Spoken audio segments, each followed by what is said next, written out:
Hey everybody, welcome back to J&J Tabletop. I am Josh, your Dungeon Master this evening, and this is episode 4, question mark? 4 of Vecna, Eve of Ruin, our actual play of the latest adventure from Wizards of the Coast, the 50th anniversary adventure. It's been a lot of fun so far. Thanks for joining us today. With me, as always, is our merry band of adventurers. To my left, we have Michael, or Mr. Yoda _I_am, as Biggus Broodfist. Hey! Next to him is Lee from youtube.com/@thiscrits. He is playing Aradel Brightmaw. How you doing? Okay, there you go. How you doing? Negawaniwanga! You could find, if you want to see more of his shenanigans and his silly nonsense, you could find his link in the description for his YouTube channel. There's a lot of fun stuff there. Finally, we have my friend Jake. All of them are my friends, but Jake, I just wanted to call it out because I felt like he needed that validation there. I'm quite insecure, so I appreciate it. Wow, why are you so aggressive tonight? Really, I was making fun of myself for just deciding to refer to Jake as my friend and no one else. But Jake is playing Milo Copperkettle. Oh. Jake, before we get into anything this evening, do we have any reads that we need to do? Anything we want to call out? I'm going to shout out myself, selfishly, TTRPGoverlay.com. Our graphic overlays were created by our very own Jake. Hey, that's me, at TTRPGoverlay.com. TTRPGoverlay.com is the premier resource for quality D&D and TTRPG actual play graphic overlays. Our overlay packs, like this one, the Lich King, are designed to be simple and enhance your content, which in our opinion is you. Stop by today and check out what we've got, including some free examples. Remember, you and your content are special. Our products help everyone see that. Have you ever played Dungeons and Dragons? Have you tried playing Dungeons and Dragons on top of a TTRPG overlay from TTRPGoverlay.com? If you can get past all the hotness of the guys on screen and see what's behind it, he does a good job with these. He does a good job. That's true. I can really get behind what he does.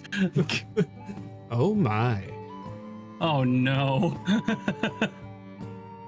All right. Well, this has been a very interesting introduction. Thank you for joining us on this episode. Before we actually play, it's time for a recap. And also, if you're starting here at episode 4, that's a silly thing to do. Check the link in the description, find the playlist, and watch the first 3 episodes. But you know what? Goose. If you are staying to watch this one, I like your style. Yeah, I respect it. Respect. It's like I don't. It's like, you're crazy. I like you, but you're crazy. And with that, last episode on Vecna, Eve of Ruin, we found our adventurers going through these caverns, these catacombs underneath a mausoleum in a graveyard. They were looking for 4 individuals who had been taken by a mysterious force that they later found out to be cultists of Vecna. Through many battles with all sorts of casters and cultists and weird demons, 10-foot demons in 5-foot hallways, Exactly, Lee. They made it to the end. And I should also mention that a weird thing that they noted is each of these people who they had saved, so far they saved 3 out of the 4, they all had some sort of weird secret. Now, they get to this last room and there's this chanting, these incantations that all of these cultists are performing. They go into the room, Biggus and Aradel start wreaking their regular havoc, but Milo throws in a fireball. It does some pretty serious damage. And then, as the chaos continues to ensue, Milo goes in and he throws a second fireball. And the amazing thing about this second fireball is there were like, I don't remember how many cultists that were chanting. 6, thank you, Jake. 6 cultists chanting. Milo killed all of them in one fell swoop, which thus ended the ritual. But when this happened, at the disruption of this ritual that was in the middle of going on, trying to pull something from this person who was in the middle of the room in a cage, person probably being Eldon Keyword, because he's the only one you haven't saved yet. As that happened, a rift had opened, and there's this riot of silvery purple energy that filled the room. You felt a sense of space tearing open, and then you fell as everything went dark. I might have read this last time, but we're going to do it again. Around the world and across the plains, you begin to perceive innumerable cults of Vecna. They snatch away people and strip their secrets and rituals like the one you just stopped. Behind them, the withered form of Vecna gathers the secrets like threads, adding them to a glowing sphere of hidden knowledge in some impossibly distant place. The vision fades into darkness, leaving only Vecna's glaring left eye. Before we continue, I will say some of this is metagamey explaining this, but the 3 of you feel as though there is a power connected to the 3 secrets that you have found out so far. From a game rules point of view, those secrets are a currency that you could use. There is power in secrets, and you can choose to spend a secret. It can only be used once.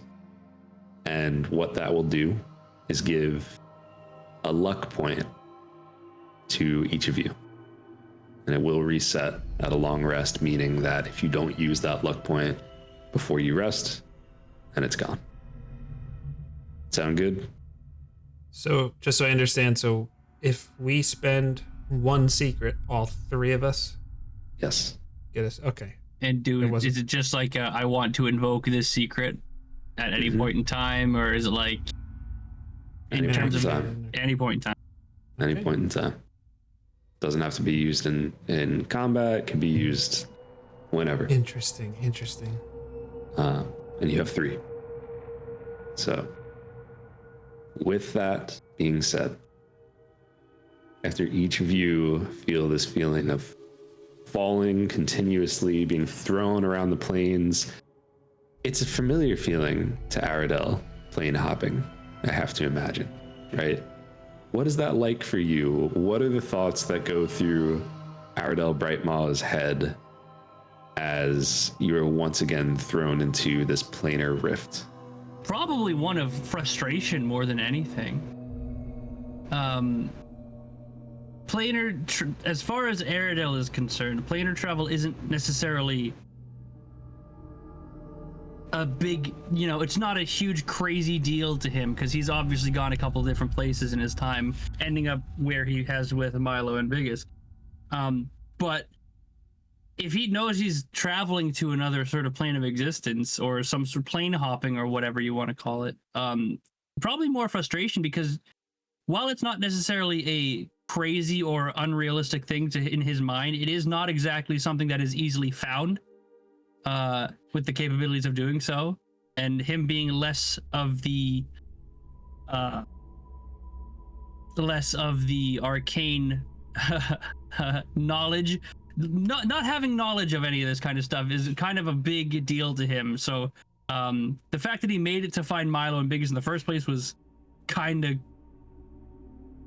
of like almost like his last kind of grip at it. Like, these guys might be able to help me, and then Oh, we're going back home. I hated home. This isn't good. So probably like just dread and frustration more than anything. So with that, each of you feel a stopping, like you're not traveling anymore. And you feel claustrophobic. Not necessarily claustrophobic, but you're contained, like you are in some sort of very tight box. What do you do? Are we separated, or are we aware of each other, or we're separate? You are not aware of each other. I think Milo starts just pushing and try, like he's in a little bit of a panic. Like, yeah, roll strength check. oh boy. Why am I using this dice? You suck. I'm using a different one. Well, 6. That was a fine choice of a replacement. Okay. All right. The elbows Who's next? The leverage. How much room do I have? Like, AKA, can I swing my maul? You don't have enough room to swing them all. You have barely any room. I guess does the wood feel like it could break? Like, does it give at all? Sure. Yeah. All right, I'm gonna punch the out of it. Yeah. Roll an attack. That's an 11. Okay. And Aradel. I'm gonna do the same thing. All right. Roll an attack. That's a 23. Yeah. So. Well, 25. So yeah. So first, Aradel cracks through this opening, this wood in front of you, and as it breaks open, it's like a musky, smoky fog in this dark. Obviously, we've never experienced a nuclear fallout. Hopefully we never do, right? But anytime it's you see it in a video game, there's this kind of glow, almost like a very dim sunset mixed with this fog, and the fog kind of muffles what you can see as well. And as you kind of break out of your cage and look up, and you see the fists of Biggus break through his box. You notice another coffin on the other side of this large ditch, this large gravel pit, and it shakes a little bit, and it shakes a little bit more. Somebody help me! The top pops off, and form of Milo comes out of it. You do see one other coffin in this pit, and it's shaking, and there's like a knocking, like someone's trying to get out of it, but they just can't seem to get out. I mean, I would go up and open it. I feel like I would look at everyone else, because in the situation I'd be like, what? And then I'd look at the people who are smarter than me, and I'd look at the box, and I'd wait for their nod Milo before nods. I did anything. Okay. Has one doubt, but he nods. Yeah. And I'm gonna say, like, it was pretty easy for you to escape the one that you were in. So being out and actually having full range of motion, you're able to break it open or pop it open, however you want to do, and free Eldon pretty easily. So Mr. Eldon pops out and oh my. Before I say or do anything, can I just like look around at this environment and use whatever knowledge I have to make a guesstimate or an estimate of where in hell we might be? Yeah, absolutely. So roll. Don't say it. What? Don't say the one I don't want you to say. What's the one you don't want me to say? I don't know any of them that don't have a checkbox. Intelligence. Yeah. Roll. This is like a weird cross between perception and arcana, right? So how about this for fun, for funsies? Okay. Roll either Arcana with your wisdom modifier, or Okay. perception with your intelligence modifier. Oh, good lord. Holy math. Wisdom. You want to roll awful or do you want to roll bad? Either way, Aren't you proficient in it doesn't matter, baby. That's a natural 4. We need you to find some new dice. Listen, not everyone can have magical dice that always hit their target, Michael, okay? All right. Ship you some. It's the bad one is I'm the one who made these dice. They're going against their creator. Like, Maybe I'll even things out by using a d20 that you made too. do it. It's in the other room. Chonky one? Yeah. I'll grab it if we take a break. Roll. I should have told you to roll that with advantage because I feel that's only fair since that's not going to be the case every time. That's a natural 20! Okay. Yeah. With my little logo on it. You can't see, but it's also what I make. See, that's how you behave. I'll behave. Freaking laser beams. I haven't seen that movie in a long time, so I don't know if the voice was right. But yeah, with the natural 20, you know that there are a great many realms, planes, and locations, and you know that a lot of these places they have almost like a mirror plane. So where you are is the Shadowfell. So its geography is similar to Neverwinter's, but it presents as a sort of like dismal opposite.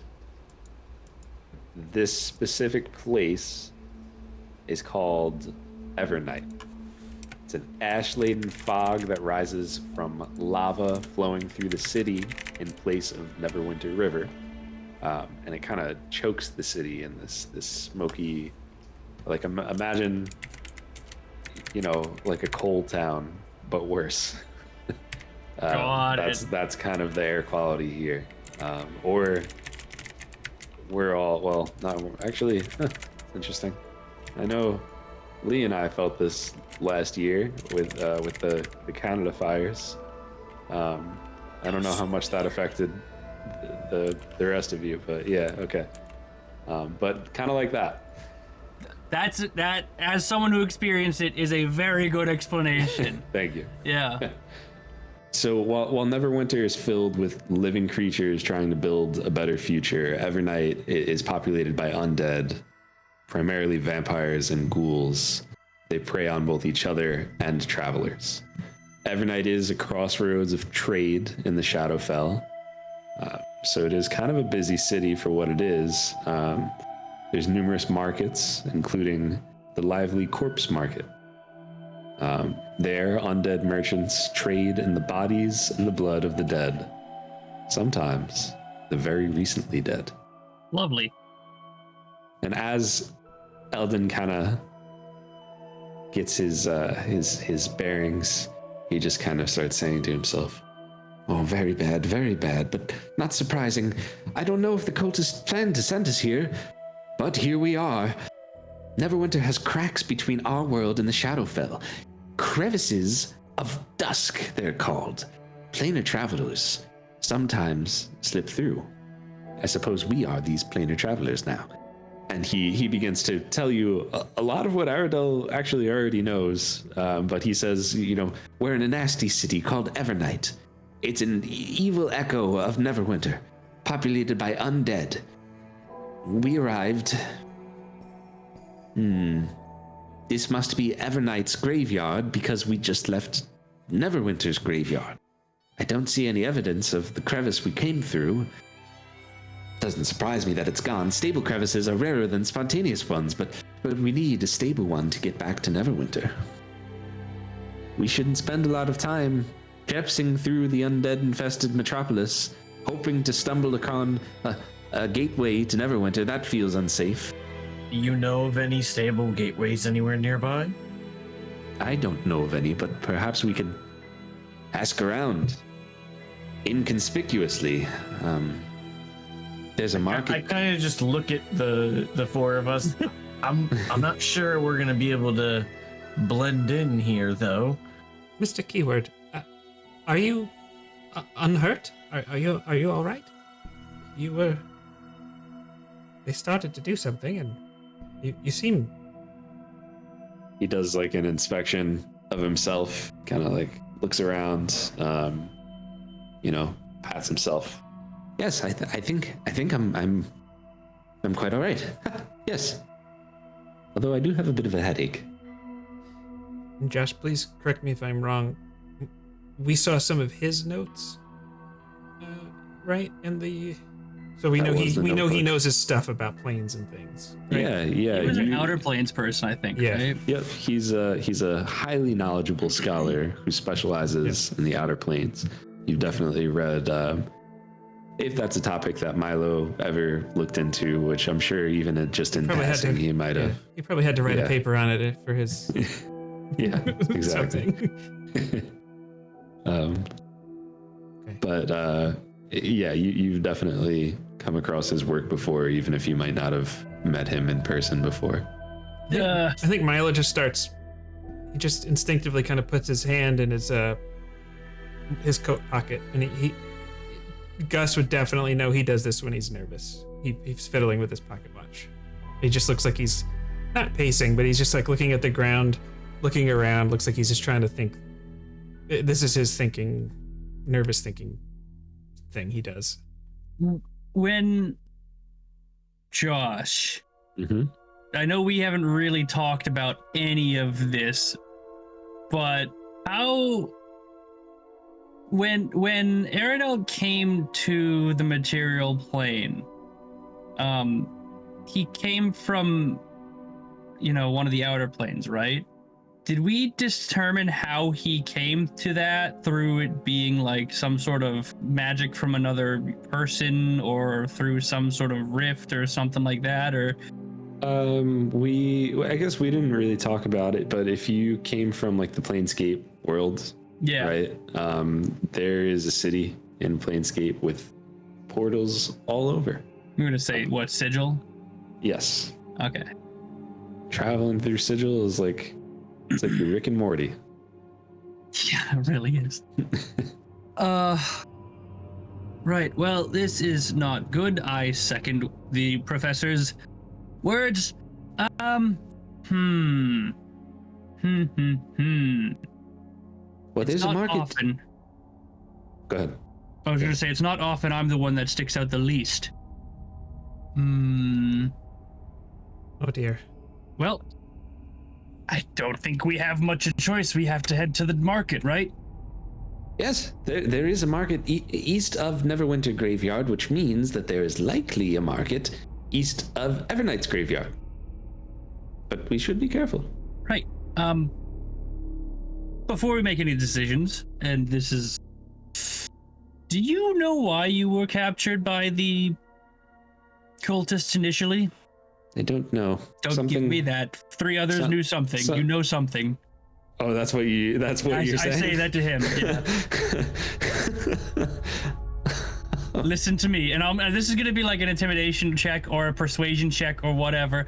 I'm just going to say, listen, we found 3 others prior to this. Hopefully they got out of this unscathed. You were the last one who we were able to save, and now we're somewhere in the Shadowfell. So unfortunately at this point in time, I would appreciate a little bit of honesty and upfrontness. It would go a long way with our current positioning. So please don't hold anything back. Trust me, Milo is a professor and he can tell when his students are lying. So he's very acutely aware of lies. I'm being very blunt. So is that intimidation? Is that what you're going for? Whatever you want to rule it as. What is your goal? I'm trying to persuade him, I guess. I'm not trying to intimidate him, but like I'm definitely using the seriousness of the situation that we're currently in to try to, persuade him a bit more. Yeah. Yeah. No, I would still call that persuasion over intimidation then, if okay. that That's a 16. Okay.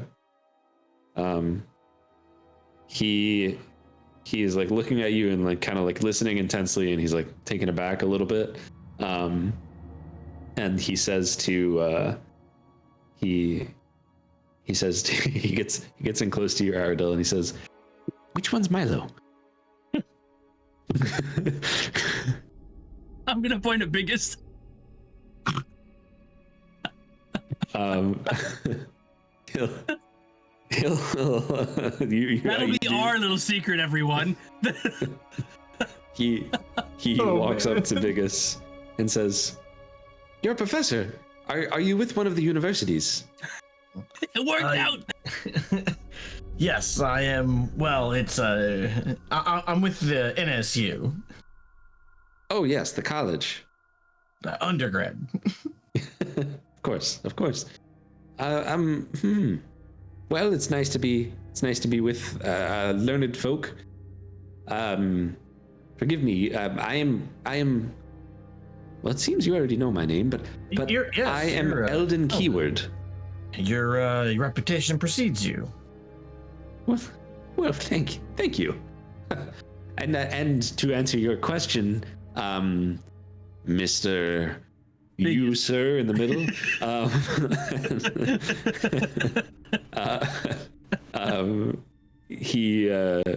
He will say, you know, I'm well, as Milo told me, my reputation precedes me when it comes to knowledge of the outer planes. They had talked about my secrets and my knowledge and using that against me. Truth be told, I'm not sure what secrets they're talking about. Everything I learned I suppose everything I learned goes in my notebook. They took that from me, so. But there's nothing specific that I think they would. They didn't ask me any questions. Right. Did you come across any epiphanies or realizations recently? He is like, I'm so glad you asked. And he I love this guy. he is going to like be completely distracted by like forgetting the fact that you're in the middle of a very dangerous place and just begin to tell you about all of his theories on the planes and how they're connected and why they're connected and which gods like really, you know, worked to create what, you know, and he says, I have a theory that all of the planes were once one. And he just starts going. He's going, and he's gonna go for a while basically until somebody stops him. So right. So we have this guy's notebook? Did we have this guy's notebook? We might have put no? it in the portable hole. Oh, the portable hole. I think that is true. We do have it. You definitely have it. I'm pretty Can sure. we read it? Is there anything else did we already read it? There's nothing else in there, really. Yeah, it was just like it was writings on the planes and a lot of like formulas and whatnot. But as you speak, you're in a pit. It's about 10 feet deep. This grave pit. And you start to hear like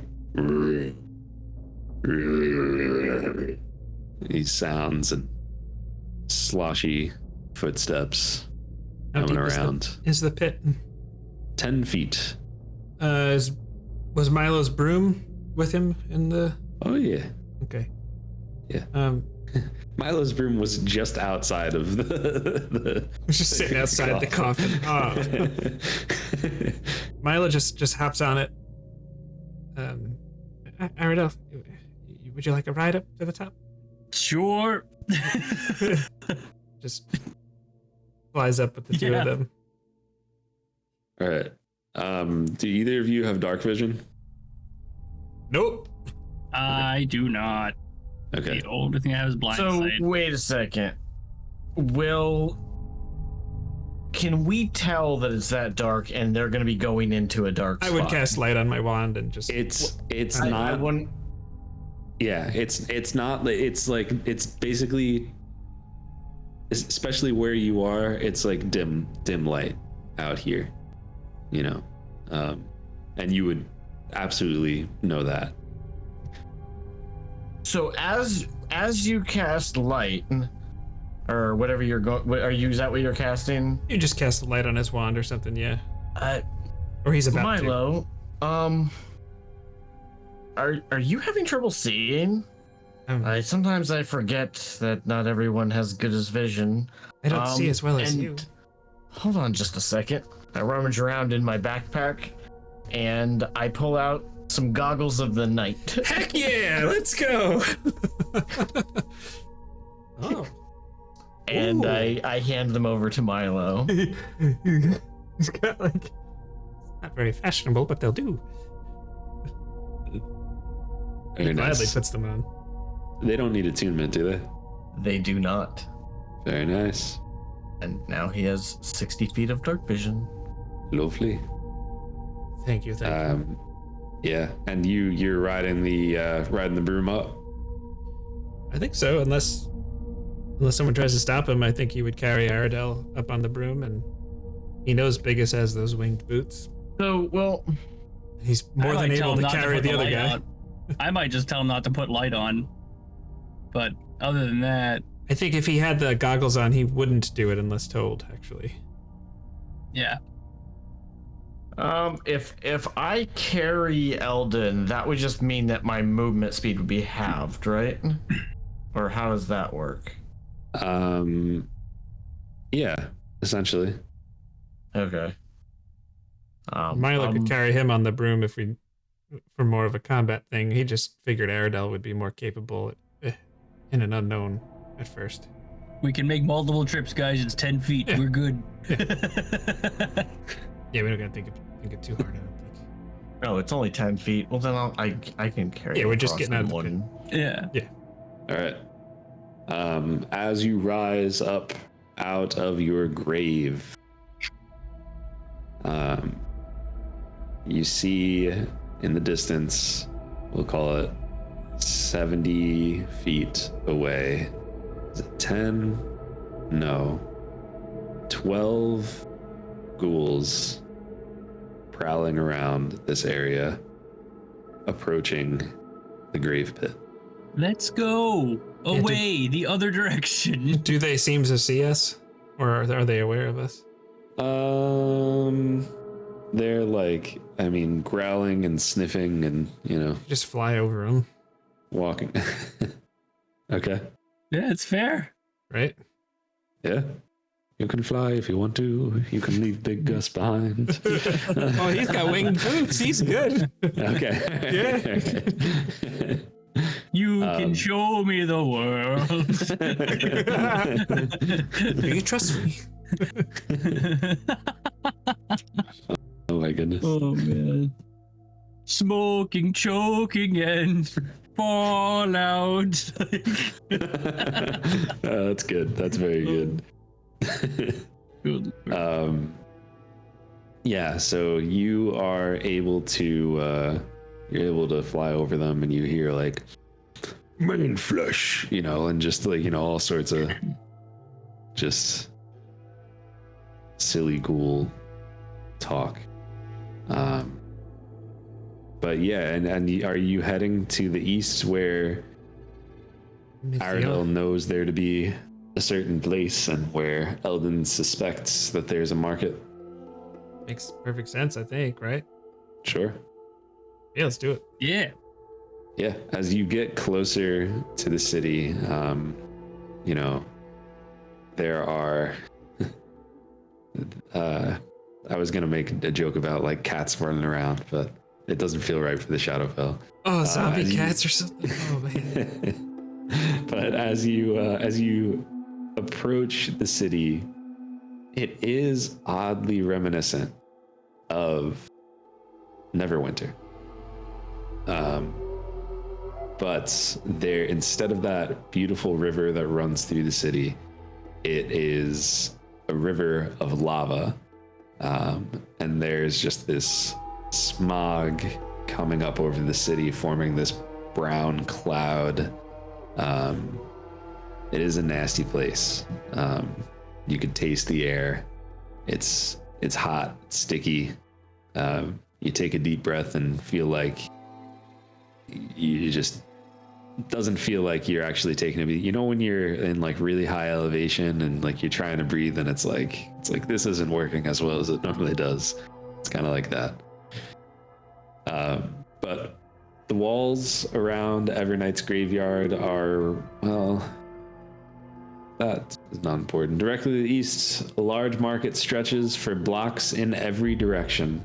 Tattered canvas and shrouds separate the numerous stalls. Feeble moonlight and flickering torches illuminate the city. And then you also obviously have some light coming through from the lava. But everything in this market exhibits pale, subdued colors, but the atmosphere is lively as ghouls and skeletons and vampires, they all meander about from stall to stall. It's okay, I speak ghoul.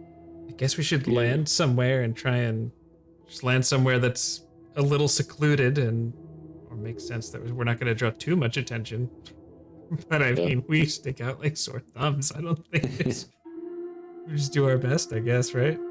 Yeah, I mean, you're in your secluded spot, so feel free to, talk about what you need to talk about, or just get a move on. And what are you looking for?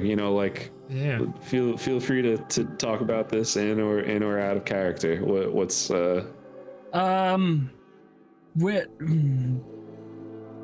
don't think speaking with ghouls is going to get much information regarding returning to our home plane or your home plane, but don't have a better idea.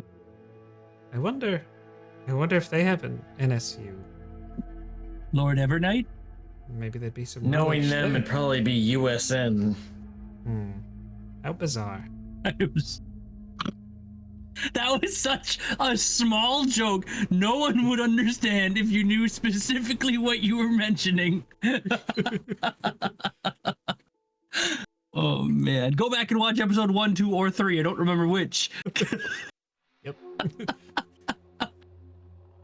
I mean, my best guess is that if this is an antithesis or a mirror image of Neverwinter or Winter Never, whatever, there's someone who rules this town, I'd assume, just like the other, right?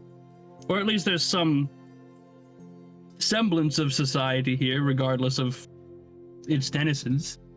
Mr. Keyword, do you have any leads on what or where stable crossing would look like, or where it would likely be? I only someone who has been here for a long time would know, or just perhaps been here at the right place at the right time, I suppose. But they would also have to know what they were looking for. And you don't know that? I do not know. There are stable crossings that exist, but they are rare, very, very rare. I don't know much of the government, if there is any at all, or what it looks like, but the market is here. We could look around, see if maybe there's someone might know something. See if our path takes us somewhere fortunate. Right, Gus? Yes. Fortunate for us, I believe we're in the right place at the right time. Or we better hope we are. Well, no time like the present, I suppose we go. Yeah.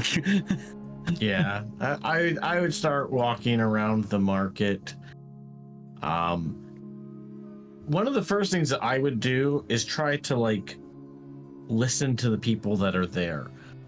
Are they speaking common? Does it seem like most of them are making sense? Or some of the vendors not making any sense and other ones are? Kind of paying attention to that kind of stuff. I think that's a good spot to start. Yeah, definitely. Yeah, as you are traveling through, walking around, I mean, the first thing that you notice is you are getting like dirty looks and sidelong stares and glances from merchants and customers. But as you're walking through, there are various merchants, saying, "Pickled fingers, get your pickled fingers here." Oh, that's a wonderful detail. That's gross. Organs, jars of blood, and there's all of these things that are just out there as they would be in any bazaar or market. I mean, Michael, I'd say biggest notices that a lot of them are speaking common. The people look weird. The wares are kind of disgusting, but it does seem kind of like exactly what you'd expect from a market. So, Biggus is gonna go up to the pickle finger guy. They're actually not that bad. In a pinch. Good sir, I have a question for you. Do you know of a mage guild around? There's no mage guilds around here. Are there any guilds around here? Bah, I only deal with goods and services. I mean, information is a goods and service. And Biggus just kind of like twirls a coin in his hand. What kind of coin? Well, it's gonna be a gold piece. Gold piece? Mm-hmm. He'll kind of like give you a look like he's even more confused about all of you. Everyone kind of feels some type of way. And he'll just say, "What figurehead are you here under anyway?" And take the gold coin. And then he'll wrap up a finger and give it to Aradel. I'll gladly take it. He heard what you said. And then he'll also say, "I don't get involved much in any of the organized kind of nonsense. You want to see one of the vampires about it? Most of them have shop this way." And he kind of like points you in that direction. Thank you. What was your name again? Clyde. Thank you, Clyde. Oh no. These wouldn't happen to be orc fingers, would they?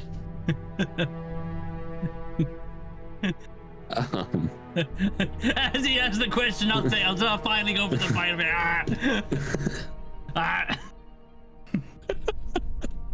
Are you actually taking a bite of it? Yeah, why You not? are?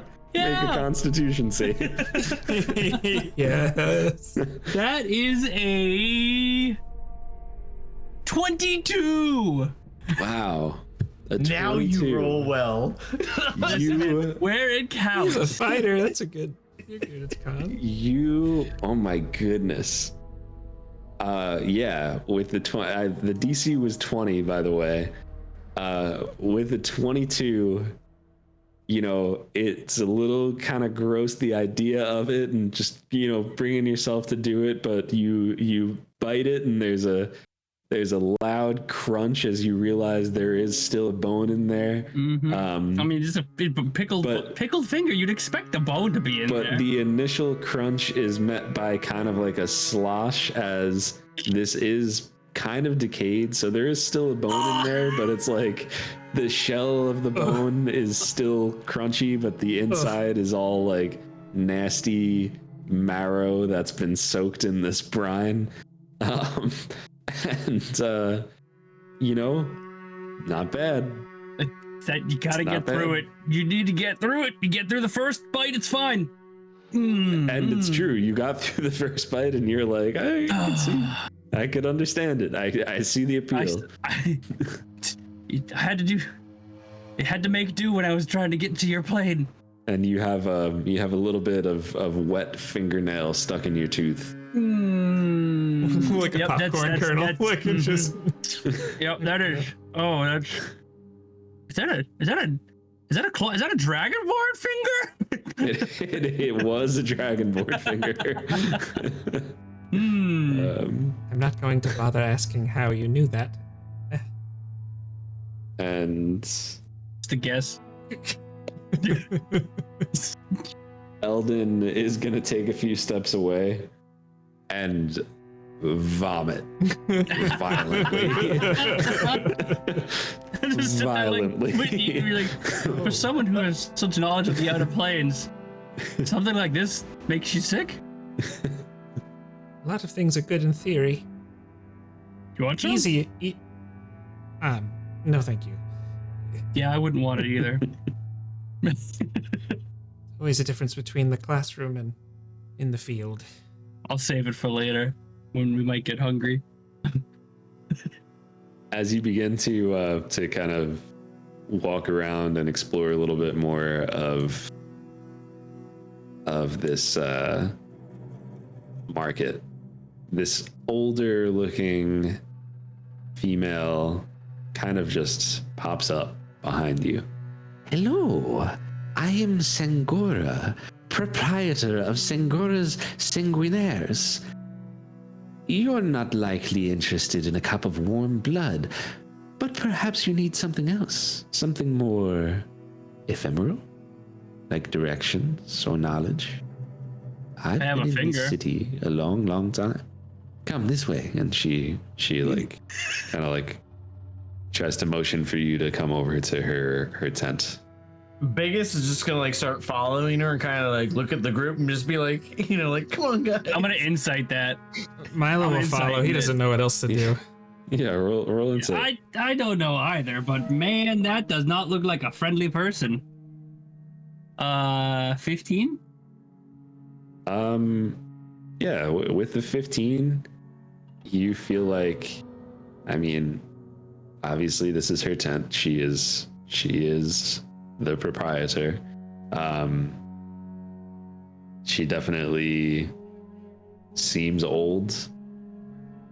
Her intentions. Obviously, she thinks she has something to gain here, but you don't think that there's anything inherently Okay, cool. dangerous about her. That's all I wanted. Yeah. Yeah, I'm just behind Biggus. What else are we gonna do right now? Let's follow, right? Yeah, I'm gonna, as you guys walk ahead, I'll just like look down at what's his name, Alden, and be like, just a finger, come on. You show it to him again? Sure. Oh no. Oh no, Alden, I'm sorry. Okay, all right. He goes like, ooh,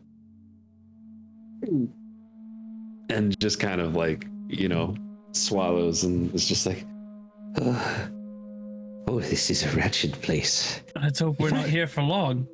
If I had my notebook, I would write about it. I'll have to get a new one and start from scratch, I suppose. Oh, we have that actually. Oh, It's I have it. yes, but maybe later because I don't want to Oh, yes. take it out right now. And then I whisper to him, we have to get it out of his portable hole later. Oh, very nice. It's quite Oh! safe. It's quite safe. Everyone carries a bag of holding, but only men of class carry a portable hole. Learned men such as ourselves. Indeed, Milo, indeed. It's just how many letters are in the word finger? And I just kind of Seven? Oh, what if it's a half a finger and he just walks into the tent? Yeah, that's It's 6, it's not 7. Learned folk would know that. So, yeah, like you're having this conversation as you kind of get in under the tent, and there's all of these. You know what? We haven't done something like this in a while. What kind of trinket do you think you would see in this tent, after everything else that you've seen, what kind of trinkets do you think she has? I feel like she's got necklaces made of bones, like fingers and toes. Like that is the whole thing, almost like you might see like a puka shell necklace, but it's it's bones and things, and like instead of like leather, it's other types of humanoid hide. I'm imagining the Human leather. Yeah, human leather. You know, that's the word. Pirates of the Caribbean, when the swamp lady, that's what I'm imagining is in that the tent with like all these random like bones and just charms of different variety of humanoid creatures. Yeah, like the door opens and like instead of like chimes, it's like bones that Yeah.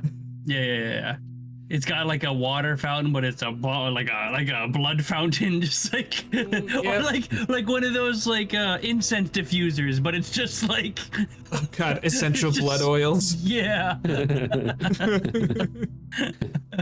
And Like, of course it has there's like amulet that has like red liquid inside of it, but then you kind of notice that inside the red liquid is an eyeball just like floating around. Exactly.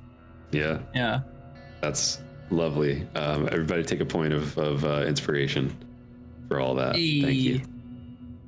And let's not forget the Zippo lighter stand, because every one of those shops has one of those.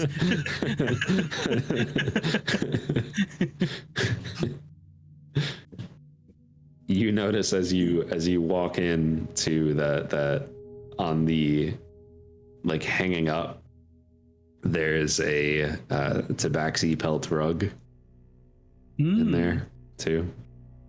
Okay. And the lighter literally says, "I went to Evernight and all I got was a broken lighter." Yes. Oh man. And the plastic bags say "I love Everlight" on there. Man. It sounds a whole lot like New York City but Sure does. Can you tell where you originated? I'm not a city person. But yeah, as you go in here and you start to talk a little bit, she tells you, feel free to take a look at my wares, but I charge for secrets, for not secrets, sorry, that's a dirty word here, for information. If you have any questions, I'm happy to answer them for 20 gold each. Well, I happen to have information that finger has 6 or 7 letters in it rather than 6. We would like to go home, madam. Where is home? Clearly not here. Well, I didn't need you to tell me that. Clearly, you stick out. Well, you stick out. We would like to go to Neverwinter. Neverwinter. And you'd like to know about what? A portal of some sort? That would be an acceptable method of travel. And preferably a safe one. Yes, a crevice of dusk, but a stable one at that. And she'll just say to you, well, as I said, each question, 20 gold pieces. I can help you. Milo will fork over the money. Try to find my book. Oh yeah. You said 20 each. Well, what are the other guys doing? Are you both reaching for money or no? I mean, I would reach for money, yeah. Biggus would as well. Okay. Because otherwise he was just going to do it himself. But if everybody's doing 20, that's... Yeah.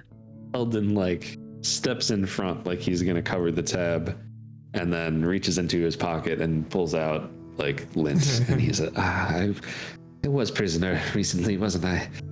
Mm-hmm. Perhaps someone can spot me. I've got it. How many questions do we have to spot him for, guys?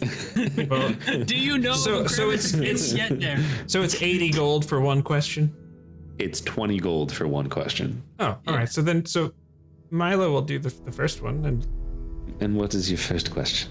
Do you know where we can find one of these stable? What do you call it? A dusk? crevice of dusk. A crevice of dusk? Yes. And Why and would as you- soon why as you would ask you- the- why as would soon as you? you ask the question, Biggus just like does his forehead. Milo glares at her and says, "You know what I want." That's not my question. You asked a question, I answered it. Would you like this relationship to be friendly or unfriendly? That's not a question. That's not a question. No, that's a decision point she has right in this very moment. Are you... She will kind of like stand up straighter, and you see her fangs kind of show, Mm-hmm. and she'll say, "Listen, boy, you are here in Evernight. This is not the Neverwinter you know. You cannot survive here without help. The only reason people haven't attacked you and put your fingers in a jar because they believe that you are probably protected by someone here. But as word goes around, they will know that you are not. So, what is your question?" My question is this. If we leave your head hanging outside this door, you still think people are gonna mess with us? And I pull out and I set 20 gold on the counter. She says, "Yes."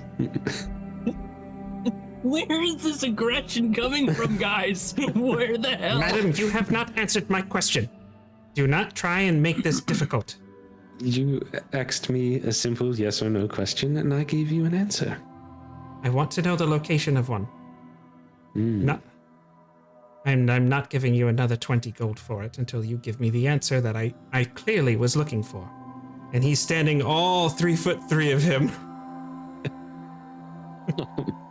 She'll roll. I don't want you to roll intimidation. Nope. This is like some Karen comes up to school and be like, "Excuse me, did you just say Mr. or Mrs. or something like that?" Oh boy.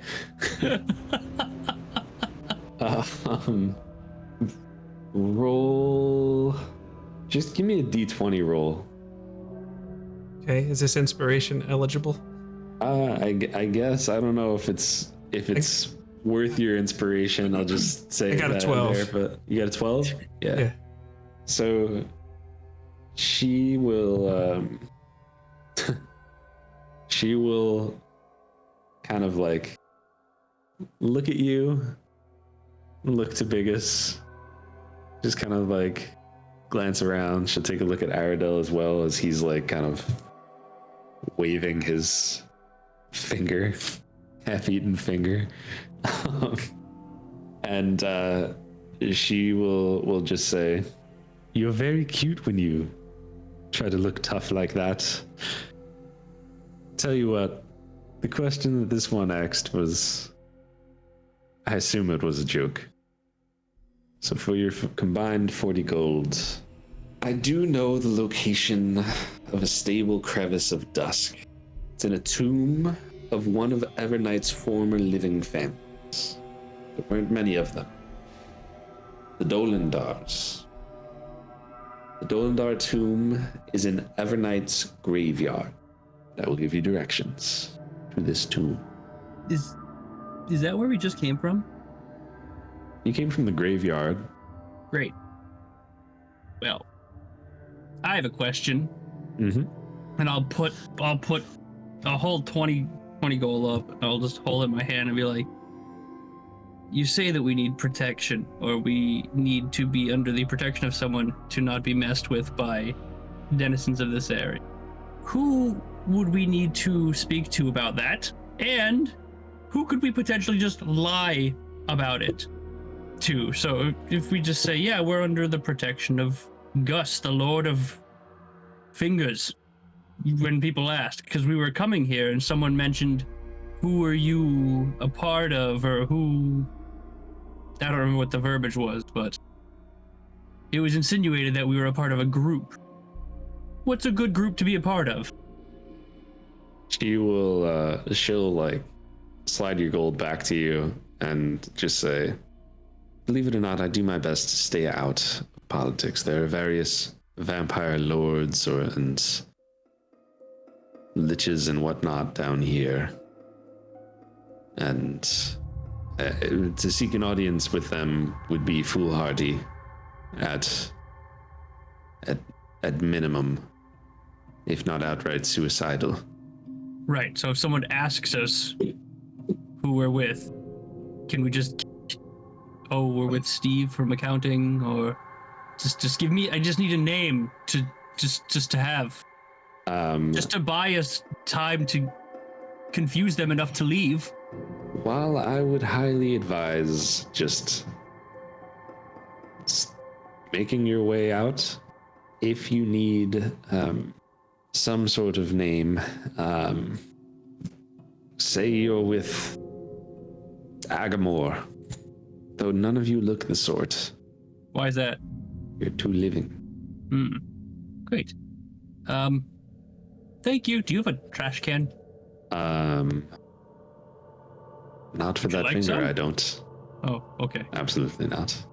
It's not as bad once you get past the first bite, but I wouldn't even take a jar of blood from that man. well, It's all congealed, coagulated. You were 2 seconds too late. Couldn't have done it before I took the finger. I'll just give her my 20 gold and say, well, I think we have our information, everyone. Yes? No? Yes? Milo's Perfect. not asking her anything else. Great. Well, here's Biggus just another kind of nods. here's another 25 gold because we weren't here. She will, she'll give you a bow, like a little curtsy, and extend her cape and just say, well, if you were here, it would have been a pleasure doing business with you. Especially this one. Drives a hard bargain. And she winks at Milo. The pleasure was all yours. Gentlemen? All right. As we walk out, I'll just whisper to everyone and be like, all right, that probably bought us 5 minutes. We need to go. Right. Well, off we go to the air again. Away from the ghouls, hopefully. Yeah, I mean, I think, if we gotta go head back there and see what we can come up with. There was no other people or individuals of interest at the market, aside from Fingerman, who's pickled fingers here. And people of interest, it's all just different people selling goods, okay. tattered cloaks, tattered rags, all sorts of nasty things like the pickled finger, deep fried eyeballs. What else? So any other appendages that are cooked or prepared in a strange way? And I'm not doing this just to make you think. There's one guy who's just selling hair. Oh. That's just disgusting. It's just long gray hairs in a bowl. Yes. Yep. Oh, no. And I'm sure some still have bits of scalp attached. Yeah, No, exactly. that's the Parmesan and linguine. Yeah, that's dandruff. Dandruff is the Parmesan, actually. But Oh, yikes. Oh, yes. and for old time's sake, there is one person in there who seems oddly cheerful, and he's just going, Pinto beans! Biggest ones! Biggest you can afford! Oh, Watch man. Ancient Relics and Hokey Religions. Kind of want a bit of a toupee de fromage, but I feel like time is of the essence. Oh. What time of day is it for us? It's Right, because would a long rest be something that could be reasonable? It's in the evening. You would need to find Yep. You would be hard pressed to find a safe place to long rest down here. Okay. We should probably just go. Yeah, I mean, we have Lehman's tiny hut, so if we find a spot, I feel like maybe it could work, but I feel like the longer we spend here, it's the more opportunity for trouble. things to go wrong. Yes. So yeah, I guess let's fly over to the Evernight Graveyard and look for the Dolendar family. Yeah. Right? Unless Yeah. Yep. Yeah. Yeah. You fly. You fly through. And as you fly over the graveyard, let's just take a quick break. Cool. Okie dokie. Pinto beans. The biggest ones you can afford. Here at J&J Tabletop, we're trying to help you get the most out of your games by helping you unlock what works best for you at your table. Whether you're a player or dungeon master, or even play other systems, we'll help you take your experiences to the next level. Subscribe today and get even more out of your games. Our very own Lee, who plays Aradel Brightmaw, also created our intro video, scaled Mount Kilimanjaro, and is as Irish as they come. He also has his YouTube channel dedicated entirely to making D&D fun again. Highly imitated, never duplicated.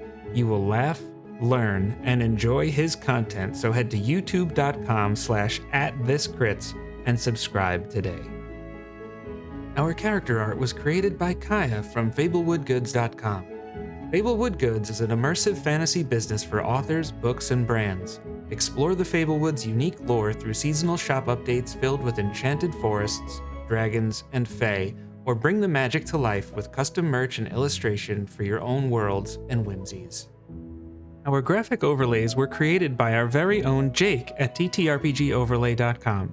TTRPGoverlay.com is the premier resource for quality D&D and TTRPG actual play graphic overlays. Our overlay packs, like this one, the Lich King, are designed to be simple and enhance your content, which in our opinion is you. Stop by today and check out what we've got, including some free examples. Remember, you and your content are special. Our products help everyone see that. We appreciate every kind of support that J&J Tabletop gets. Watching and sharing our videos will always be the primary way you can do that. However, if you enjoy our content, please consider joining our channel as a member. It's a direct way to let us know you believe in what we are doing, and it helps us improve our content. We will be adding to the list of perks we offer as we get ideas, so check back regularly to see what's new. Don't forget to smash that like button. The group is flying through over the graveyard. You're looking around, you're saying, where is the Dolendar tomb? And then you come upon a tomb labeled Dolendar. There's a roof supported by stone pillars. It extends in a weedy yard of uneven earth. And as I said before, the stone door to the tomb is engraved with the word Dolendar. Right. Well, here we are. Do you just open these doors or go in? I guess, no? You know what? Biggus throws open the door. Yeah. I like to imagine I'm asking, so what, do we open the doors? Do we And go Biggus in? just- and like just sit there for 5 seconds, no Just looking at response, and Milo Biggus and- just like and gets the Eldon. crazed look in his eye. Doors? Yeah, and as you push those doors open, dust just poofs up. Like it has, like, this area hasn't been disturbed in quite some time. And feel free to bring up ye old map. You ordered a map. It is a small room with a spiral staircase leading down. And as you look around at all of the things, roll perception, everyone. Righty, row, boy, Reno. That is the definition of average. I got a 10 plus a 1 is 11. I actually rolled my Perception, passive. That is a 15. I got flashbacks to every time Biggus opened a door, and I just twitch every time it happens, and I got a natural 1. Oof. What about Eldon? Does Eldon get a perception too? Sure. Should we roll for him? Is he a commoner? You can roll for him if you want, Jake. Go for it. Woohoo! 18. All right. 18. Yeah.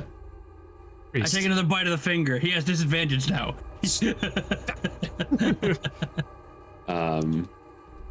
Jason Priestley walks in.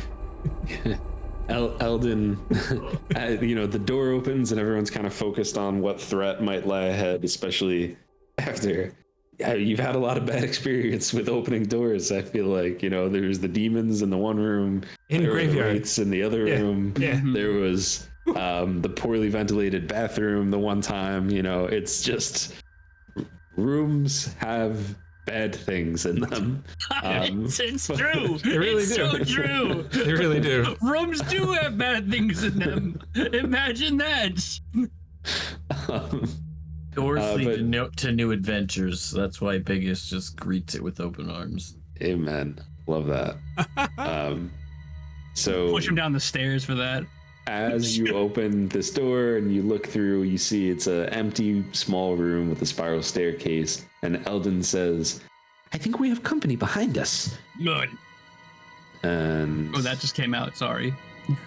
I don't even know what that was. It was what? I really hate how they did this. We have It's a battle map in 5 squares. What the hell? some dudes approaching, and as these undead but intelligent looking humanoids begin to walk up, one of them will just say to the others, "You'll never guess what I heard. As I was perusing Sengura's shop, or rather perusing right outside of Sengura's shop, 4 people who do not belong here, and I bet their blood is oh so delicious." Can I just attack him? Yeah, go for it. I'm just gonna roll. before he finishes. If I get the vibe this is a situation, I'm gonna just straight up attack I kind of him. respect this. Like Roll. I paid 25 gold for this not to happen. Aradel's not having it. Typically, I will force initiative before you have that kind of opportunity, but in this scenario, especially because before they even started talking, Eldon was like, "Behind us," Yeah. I will let you do what you do, Right. Good. and I also want everyone to roll initiative, but Aradel, you will get to go now. Great. Okay. Let me check something really quick. I got a 4, by the Ooh. way. Can I go right now before anyone does anything? I don't know what I'm gonna do. I just know I want to go I first. said I'm gonna attack him. What do you want me to say? Whoever I got said an it. 18. This is my normal turn, or is this a surprise round? This is your normal turn. Okay. 19 for the first attack. Yeah, 19. Which one are you attacking? The one who talked. Number 2. Number two Which gets I 19 don't to know the if you could face. actually see the first. Number 2 is also No. going to get a whopping 17 to the face as well. Also going to get another whopping 17 to the face. Okay, yeah, those are three hits to the face. Who does Ow. number 2 work for? Now, I don't do much damage on this attack, but we're doing it anyways. Total 22 damage. 22 damage total. Yeah. Yeah, very nice. So he will just go, "Oh, you pay for that," and they will actually go next. Yeah, that adds up. So Get out of that screen. Good. Whoop. He's gonna just walk right up to you. Oh, poor Eldon. Well, I would have had to walk up to him to hit him, Well, which is worth noting because that would put me closer to Eldon. I would probably be like over here. okay. Yeah. So I didn't roll initiative. He just told me to take my turn, so I'm assuming. yeah, you are top of initiative. Yeah. Homeboy is gonna pop up right below you. Below me. And He can blow me. he can- It's just so stupid. All right. So we're gonna roll some attacks on Mr. Lee. The one that you hit is going to try to claw you and then try to bite you, and it's a 13 and a 10, which both of which miss. The Bite me. number Oh, three. you can't. Number 3 right underneath you. Yeah, that's gonna be a hit. So, What is it? well, Is that an at 20? yeah, the bite is a crit. Oh no. I wasn't talking to you. What the hell? The claw is a 21. So, I will riposte that okay. with my reaction. With And my, or what my is- defensive duelist. My AC is 22 for that attack, so it misses. Okay. Perfect. Yeah, so the claw attack misses, the bite attack was a crit. So let's roll some dice. It's going to be 12 necrotic damage. You could also reduce your hit point maximum by 12. How do I do max AP modifier? Okay. And 7 piercing damage. Okay. Okay, and then this also Okay. gonna get. Okay. Now the next one is gonna attack poor old Eldon with a natural 1, and the other one's probably gonna hit though. The other one hits. Deal. Actually, this dude is now holding on to Eldon. So he's got grappling him? He's got him grappled. Yeah. Oh, that's not okay. That leaves one more. I'll let fate decide. Not where I was hoping fate would decide, but might be Not okay. scared. And okay. Claw attack is a 25 to hit. Bite attack is a 22 to hit. Yeah, they both hit. Okay. Alright. So you will take, what's that? 7 slashing damage from the claw attack. Ah. You'll take 2 piercing damage from the bite. And you will also take 8 necrotic damage from the bite, and that will reduce your hit point maximum by 8. And with that, Michael Biggus has his chance. Well, I think I am just going to move up to here, and I am going to attack this guy with Great Weapon Master. Yeah. Yeah, do you think? And is that with advantage? Oh, yeah. All right, that is a 14 to hit. A 14 just misses, unfortunately. You do have inspiration. Oh, you know what? Let's use it. That's a 14 again. Ah, So, alright. all right, I'm attacking again, and that is a 19 to hit. Okay, was that with or without Great Weapon With. Master? Cool. And it is a magical weapon, right? It's like Yes. you have it imbued? Yeah. Cool. Yes, it is. That is 21 bludgeoning damage. Alright.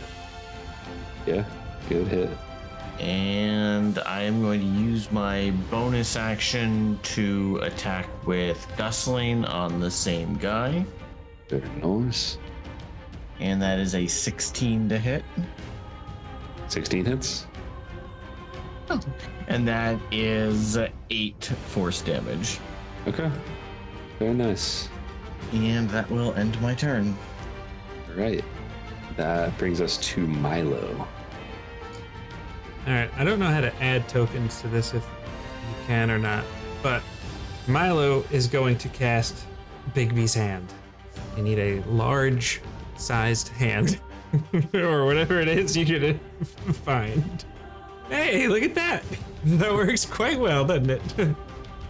Let's say Milo's hand here. How about that? This is a little bit of a claustrophobic combat, I'd say, huh? Yeah. It's going to be right here. Milo hand. Milo's hand. You go through that.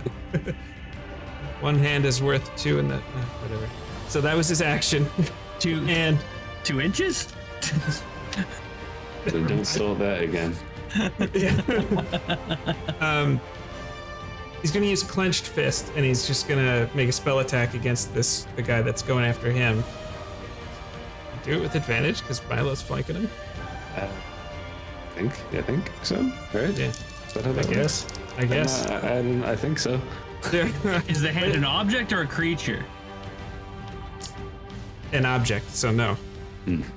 Good call. All right. No, so bad Very good call. call. No, why did I? Well, Never mind. That's a good call. That's accurate. So here's my interpretation of this. The hand should have advantage. Milo should not have advantage because the hand, when attacking, has a creature on the other Strong side. Milo, when attacking, does not. I'll allow it. All right. Good call. There you go. Wait, it shouldn't have advantage because when a creature makes an attack against a creature on the other side. I'll allow that. What am I doing? Because I rolled 2 dice. Yeah, no, roll with advantage. It's okay. Okay. It's a 22 to hit. Yeah, Yes. that's a hit. Okay. And we might change our mind on that in the future, but for now, Yeah. You change your Well, that rulings? was really, really not that great of damage. That is 11 force damage. Punches him squaw in the back. He's gonna, even if it provokes an attack of opportunity, he's gonna hop on the broom and just fly up in the air. okay. Yeah, you will provoke an opportunity attack. Doing that, and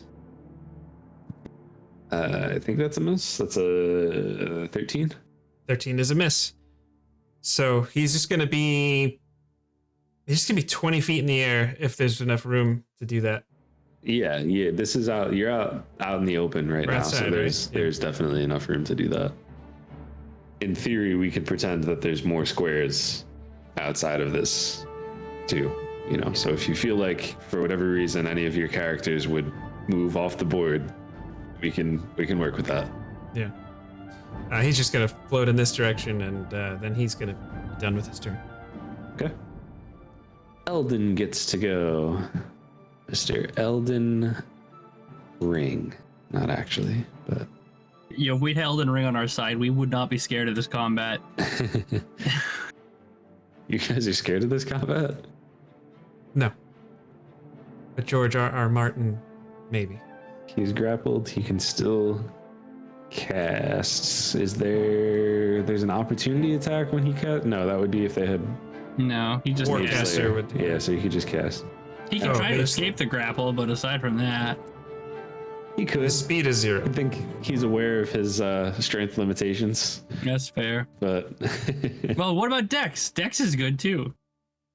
he's aware of his dex limitations as well as his strength He's a limitations. nerd. And he is going to cast Spirit Guardians Oh, and call Heck forth yeah. spirits to protect us to a distance to 15 feet. Yeah, so they're little fey dudes bouncing around. Designate any number of creatures to be unaffected by it. So obviously all of our boys are unaffected. I think that just encompasses this whole area. It's 15 feet. Am I right? I think I'm right. Yeah. It's a 15-foot radius, yeah? Yeah. Yeah, that's the whole battle map, practically. Okay. Creature enters the area the first time or starts a turn. Just make wisdom. Okay, so that's not going to matter until it's their turn. But Spirit Guardians is now in play. And with that, brings us back to the top with Aradel. I'm going to do the same thing I just did. Smack the crap out of number 2. That's a 26. 26 certainly hits. That's a 23. What is, if you roll a 26, what's the natural number for that? 18. Okay. Oh, you just missed it. It's not a 19, I know. Yeah. And a 22 for the third one. Yeah. All those hit. I don't have any of my bonus damage, so. I meant to ask too, are your weapons magical? No, they're just normal. Your gloves make them magical. Yeah, they're magical. Never mind, I lied. Perfect. 23 points of damage total. Right. Very nice. You getting there? Yep. 3 attacks equals 1 biggest attack. The great weapon master, baby. Yeah. Yeah, he's just like, ugh. And now it's their turns again, and as they all start their turn, they need to make a wisdom saving throw.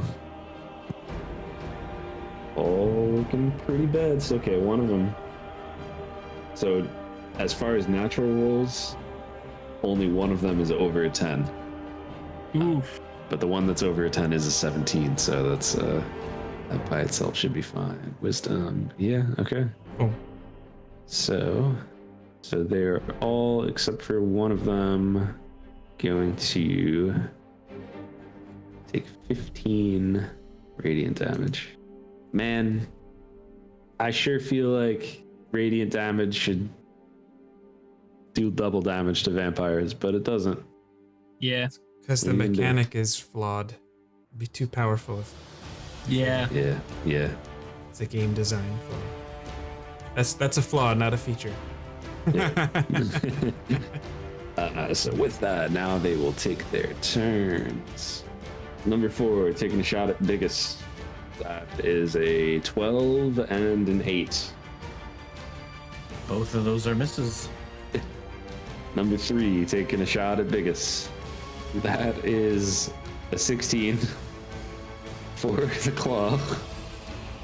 And a crit for the bite. Oh. Oh, the crit does hit. Okay. If it crits, it is a hit. Yeah. It crits, it hits. So that will be 8 regular piercing damage and 17 necrotic, and you will drop your hit point maximum by 17. Not great. D2 going after Aradel again. I think both of those are gonna hit. That's a 24 and a 22. Yep, I can't even riposte that. Yep. First one, it's actually going to, instead of dealing damage, it's going to use its claw attack to grapple you. So you are grappled. As far as, Is that not a contested check? It's not a contested. It's instead of dealing damage, it can grapple the target if it was a hit. It's going to be 6 piercing damage and 8 necrotic, and same deal. You're gonna reduce your maximum by 8. Oof, that's gonna Okay. be a rough day for Eldon. I wonder if he could even survive this. That was the natural 19 on the bite. He's going to take 8 piercing damage and 6 necrotic. Okay. That brings us to Biggus. I will take a swing at number 3 All right. with Great Weapon Master on, And make sure you roll that with advantage. and that is a 9 to hit. That's a miss. when you roll a 3 and a 4, that's rough. Yeah. And I'm taking my second swing with Great Weapon Master on. And that is an 18 to hit. 18 hits. And that is 20 bludgeoning damage. Okay. Yeah. And- He looks like he's hurting. I am going to use my bonus action to have Gustling try to hit him. Get him. Get him. Or, No, that's a 13 to hit. yeah, that is a miss. All right. And that will end my turn. Right. Milo. Okay, Eldon's looking rough, right? He's looking at about like halfway, you know. right. He's I'm gonna use my action to cast Vortex Warp on the one that's grappling him. So he's got to make a con save of 19. 12. Okay, I'm going to just teleport him. Oh, hold on, it has to be on a surface or liquid, otherwise I'm going to do it 90 feet in the air. But I'm going to teleport him 90 feet away, just off the map, to try and help give Eldon some breathing room. I just feel like there's just like a little swirly mist of energy that just and just deposits him. Yeah. And then Milo's hand. You said that Vampire Spawn 3 that's the one Biggus has been attacking, right? That is the one Biggus has been attacking. I'd say that with your spot above the battlefield, you see that one looks like it's hurting pretty bad, and then like right almost as bad is the one that Aradel's been hitting. Okay. I can, as a bonus action, I can move the hand 60 feet and make an attack. And I believe it flies too. So it's going to, it's just gonna fly right over here and just punch number 3 Right. with the clenched fist. Roll to hit. 9 plus 11 is Ouch. 20. That's a hit. Come on, better damage this time. That is better damage this time. 18 force damage. 18. Yeah. Jacob. 18 is exactly what Milo needed. Oh, I like the sound of that. What does it look like? I feel like Biggus just hits this thing and he's like steadies himself to get attacked, and he just sees this giant hand just go and just smash him, like driving the thing into the ground. Maybe you see his little head like sticking out a little bit, but just watermelon smashed right there. Lovely. Yeah. Well done. I think he's just gonna fly over to. He's pretty much gonna stay right there. That's fine. Milo's done. Cool. How does Aradel look? Bloodied. Okay. Yeah, Eldon is going to use Cure Wounds, and I think he'll actually use that at 2nd level for you. Gonna be 16 hit points back for you. Wow. Okay. A very helpful NPC. Spirit Yeah. Guardians healing. Didn't get mad at me when I asked what secrets they had. Healed me. Like, great. This is the best NPC we've talked to so far. And I think that ends his turn. As maybe he'll stay exactly where he is, and that ends his turn. Which brings us back to the top. It's Aradel. Yeah, I'm gonna keep going at this guy. He pissed me off. That is only a 13 for number 1. Misses. That is a number bigger than that at 23. And that's the biggest number by far at the same 23.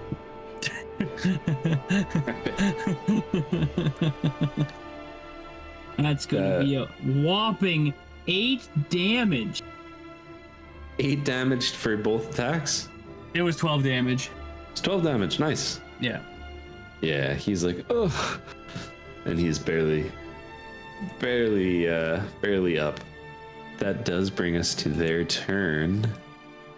And let's get And some he's about to burn. saves. Sorry, friend. 3. The other one saves again, but first one does fail. Ew. How do I keep losing my D8? Just had, oh, there it is. Just blended in with my D6 because it was the same color. I'm like a T-Rex. My eyes. This vision's based on movement. That's another 15 as this one just kind of like these little fey creatures are just going to town on him, and he kind of burns up and dies, whereas the dude on the bottom is going to take another less than that. He's still going pretty strong. Now, Milo, roll a d4 for me. Okay. 2. Biggus, roll me a d4 now. That is a 2. Okay. As you scan the battlefield, you notice that the one that Milo threw was thrown right into a pointy stick, and it's just kind of stuck there. Doesn't look like it's moving. And with that, Attacked them with vortex warp. Here we are. with that being said, we're gonna roll 2 4s against Biggus. As both of those attacks miss, it's now Biggus's turn. All right. Well, I'm gonna try to hit him with Great Weapon Master. Let's see what it does. That's your thing. And that's a 12, so that one doesn't hit. I'm gonna try to do it again. And that is another 12, so that doesn't hit either. And now Gusling's gonna try to hit him. And that's a 7. And that is my turn. A valiant effort. I am going to move down here. Okay. Cool. And Milo, as Biggus shifts his focus and starts trying to make some attacks at this vampire spawn, and he's dodging and weaving, bobbing and weaving. It's now your turn. Here comes the fist. Ready or not. 14 plus 11, that's 25. Yeah, that's a hit. Okay, 12 and 4, so 16 force damage. Alrighty. And then, the power of Ray Romano is here, fellas. Here comes a Ray of Frost with the action. Ray of Frost! 18 to hit. That's it. Yes. 10 cold damage. Nice. There's a blue laser beam of Ray Romano. An Italian laser beam hits this thing. I don't know what that would mean, but here we are. Instead of blue, it's green, white, and red. Freaking what? I was thinking blue and orange. Yeah, I'm a Mets fan. I didn't say he was from New York. All right, is that your turn, Milo? Yep, I think so. Right, Eldon is gonna do a Sacred Flame. Should have did Mind Sliver on him. And that's a 9. So he's gonna take some damage from that. And that brings us back to the top of initiative with Aradel. Yeah, so I'm gonna do that thing that Aradel does, and run up and hit him. Nice. Yeah, that's Flank him. 15 for number 1. That's a hit. That's a 15 for number 2. That's a hit. And that's a 25 for number 3. All 3 hit. Ah, that's a whopping 23 damage. Aradel, how would you like to do that? Is he the only one left alive? He's the only one. He's the only one left alive. As the last one burns away, I'll be like, I didn't get to talk enough shit, and I'll look at the other guy, and I'll just run at him and just like run him into the stomach. And as he's looking at me like that, as I'm just kind of slowly bringing it up through his chest, I'll just be like, you could have left well enough alone, and just rip my sword up through the center of his head. Nice. Yeah, and it just splits open and falls apart, and there's way less blood than you would expect. Yeah, I was trying to get some on Biggus, I was, but if there's that's Yeah, no, there's definitely some, and what blood there is there, it goes on Biggus for sure. Oops. He must have been drinking from Clyde, because this is all clotted. Nice. The hand only lasts for a minute, so he'll just dismiss it. I'm gonna check on our good friend, Mr. Yeah, I would check on everybody. Mr. Font, Mr. Eldon keyword. Keyword. And I would check the bodies. What's everybody looking like? Let's what are the dead bodies looking like, or what's everybody's health looking like? I was thinking about health. Health is pretty rough. I mean, technically, because my max health is reduced, I'm not bloodied anymore, but if my max health would it normally be, I'd be bloodied. With that heal, I'm actually probably pretty decent. Trying to look at my spell slots. I'm starting to get a little bare there. I could do a healing, or if you want to drink a potion. I have a level 1 slot. I could do a cure wounds on you. I mean, I have a level 1 slot as well. I like to save So those for does, shields if need be. So does Eldon. He's like, oh, I don't like fighting. Here, drink this potion we found. It should be fun. No, just kidding. You handled yourself well there. Yes. Quite well. Well, Thank you, Eldon. of course. Thank you. If you hadn't whisked that one away, well, we might not be having this conversation right now. You noticed them in the first place. Uh, Eldon, I should not like to stay here any longer than we need to. I actually will drink a potion. Just a regular potion. And not one of the special potions. Aradel goes, oh. And then he takes out his pocket square, opens up the portable hole, and takes Eldon's notebook out Oh my. and hands it to This him. is the one. And he'll just immediately start jotting down notes. And he's just has his complete focus right now. He's just taking notes. There's so many things that he's seen and done since the last time he had his notebook. Oh boy, maybe that was not a good move, but I don't write it down to remember it later. I write it down to remember it now. Right. Milo will fold up the hole unless there's anything else. I don't think there's anything else we want to get out of it, right? I don't think so. No. Yeah. Okay. Nothing on Yeah. my end.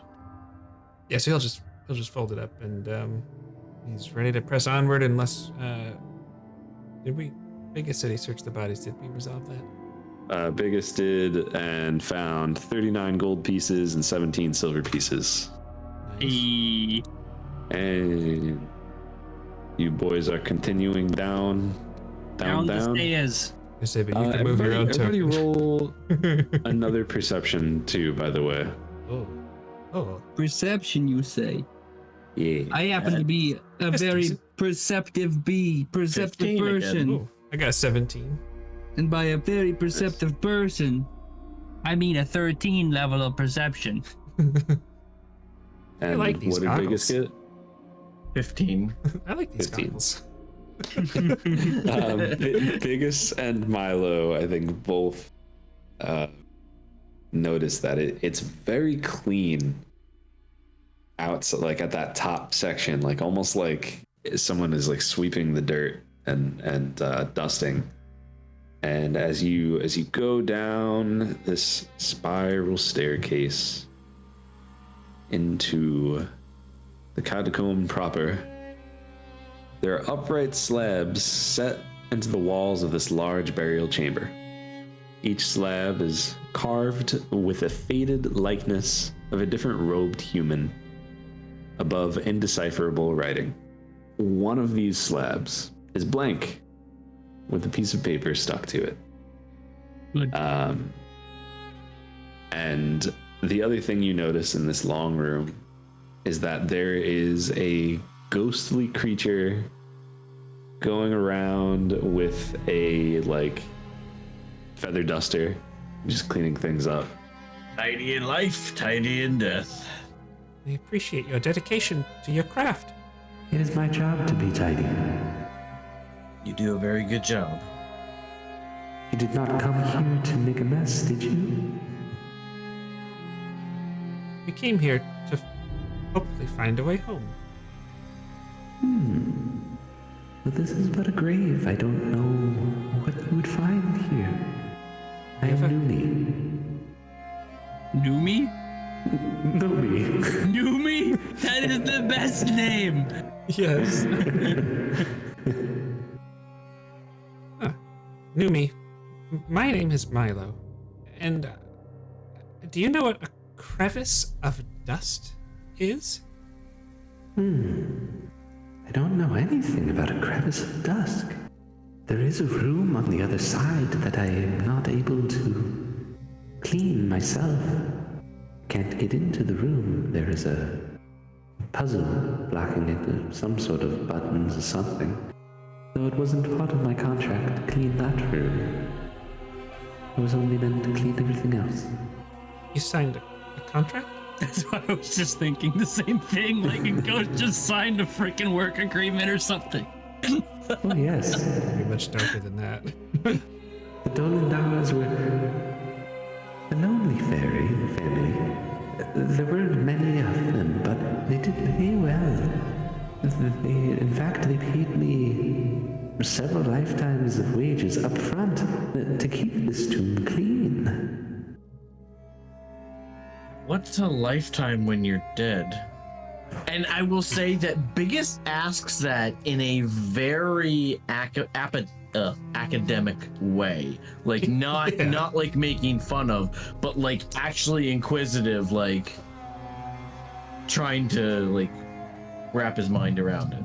Aradel was about to look at you like, normally I'm the rude one. What the hell? I think that's an excellent question. And as you ask that, you see like she's been kind of like doing busy work, you know, as you're talking to her, and she stops for a second, like looks up and thinks, and she says, But I suppose they were a human family, so about 100 years. Though if I'm being honest, I don't remember how long ago it's been since they left us. Are any of them left alive? Oh no. They've been dead for longer than I can remember.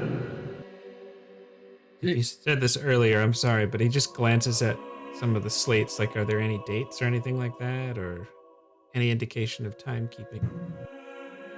Not that he nope, would even know the if they slates do it the are same way. unreadable. You do notice that there's a piece of paper on one of the slabs. What does the paper say? Yeah, I was gonna. He'd like to go over to it. He does. If it strikes, if he gets any indication that it's like rude to do or like it would upset Numi, I don't think he would continue. Newbie. Yeah, you're able to walk up to it and try to take a look, and you see that it says Numi's room, and she'll get a little closer and just say, Oh, I'd really rather you left my quarters alone. Oh dear. None of you have cleaned your boots before you walked in, and She'll cast Prestidigitation on and basically just clean all your feet, essentially, all your shoes, so you're not tracking around dirt and dust in here. Oh. Would you prefer I take my shoes off? Like, it's so rude. Like, You're doing the Lord's work. to clarify, you said that the Dolendars were a human family? They were a human family, though they just don't. I don't know. Some of them just aren't resting right. In fact, I'm quite afraid of them. Oh. I haven't gone really, I haven't left this room in years. Doesn't feel safe. I mean, I turned to look at the rest of the group and be like, guys, I'm really getting tired of the crypt thing. But I feel like we gotta go find that room. We do. Thank you for cleaning our shoes. We'll try to keep it as clean as we can as we go. Thank you for treating the space with respect. I wish you the very best of luck. Thank you, Numi. We appreciate that. Yeah, I think as casually as he can, Milo's like looking around the room like if there's anything of use, but he's gonna move forward up there with Gus and Gusling. He's flying casual, but he's not trying to look like he's flying casual.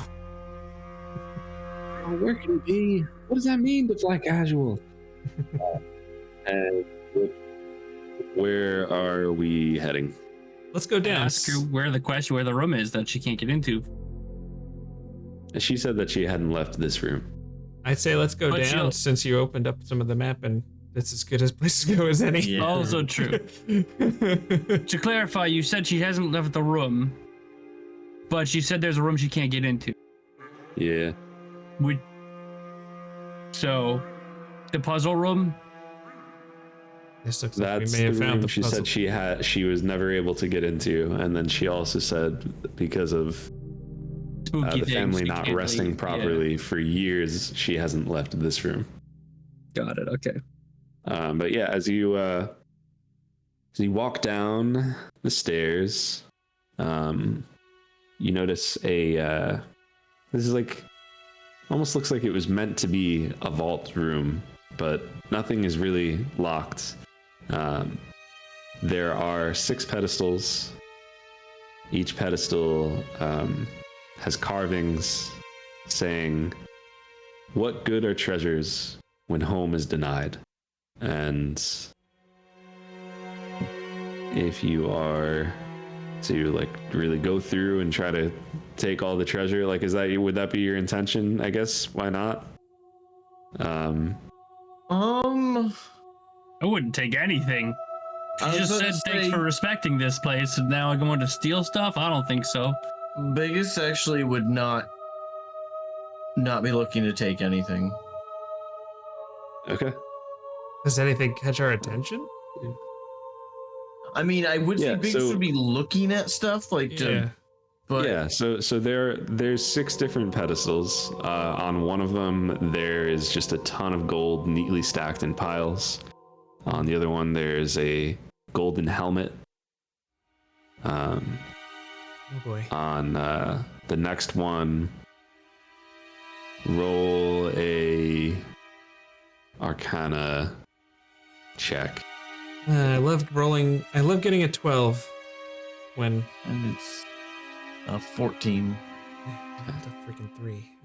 But it's a 12. And everybody roll one more too. I got a 16 Arcana check. I got a 25 on that one. Nat 20 for a 25 as well. Are we doing another Arcana check or just a roll? It was Arcana.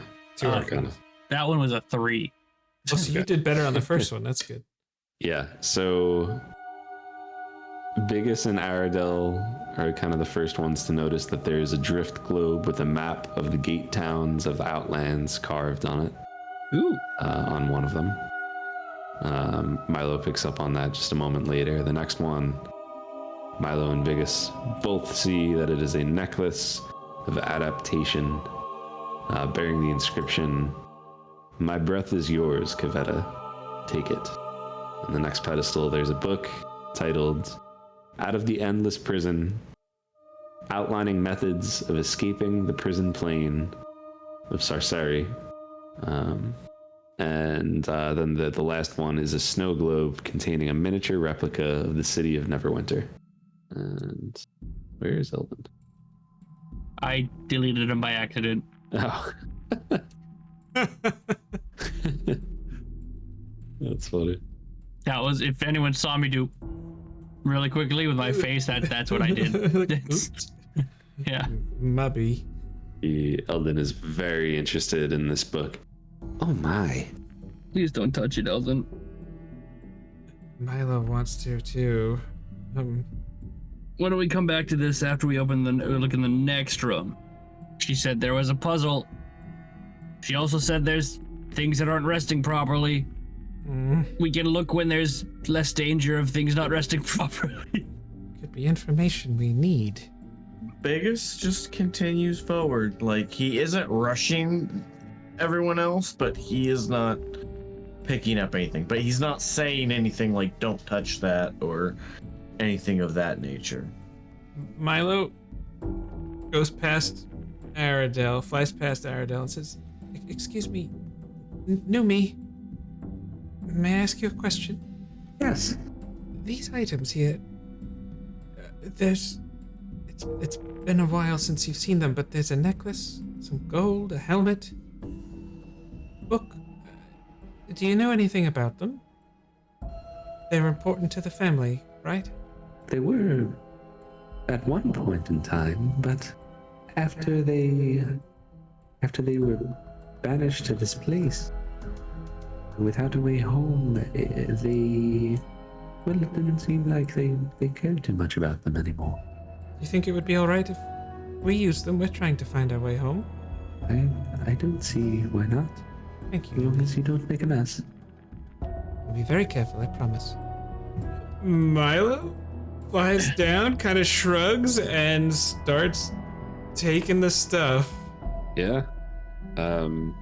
Doesn't seem like anything negative happens. Okay. You could add 2,200 gold pieces Oh. to your inventory. Well, now I just know something bad's gonna happen. So there's a gold helmet, a drift globe with a map, and I'll send you. I guess I already read all of these to you, except for just the amount of gold. So I'm gonna just send it to you, so you have it. And then he's just, as soon as he's done, he'll follow after Biggus. Eldon will just kind of say, I'm sorry. I never got your name. Says it to Milo. yeah. My name is Milo, and the gentleman you've been calling Milo, his name is Biggus. What a strange curiosity. Strange and curious, both work. Well, I would really. I'm very interested in that book.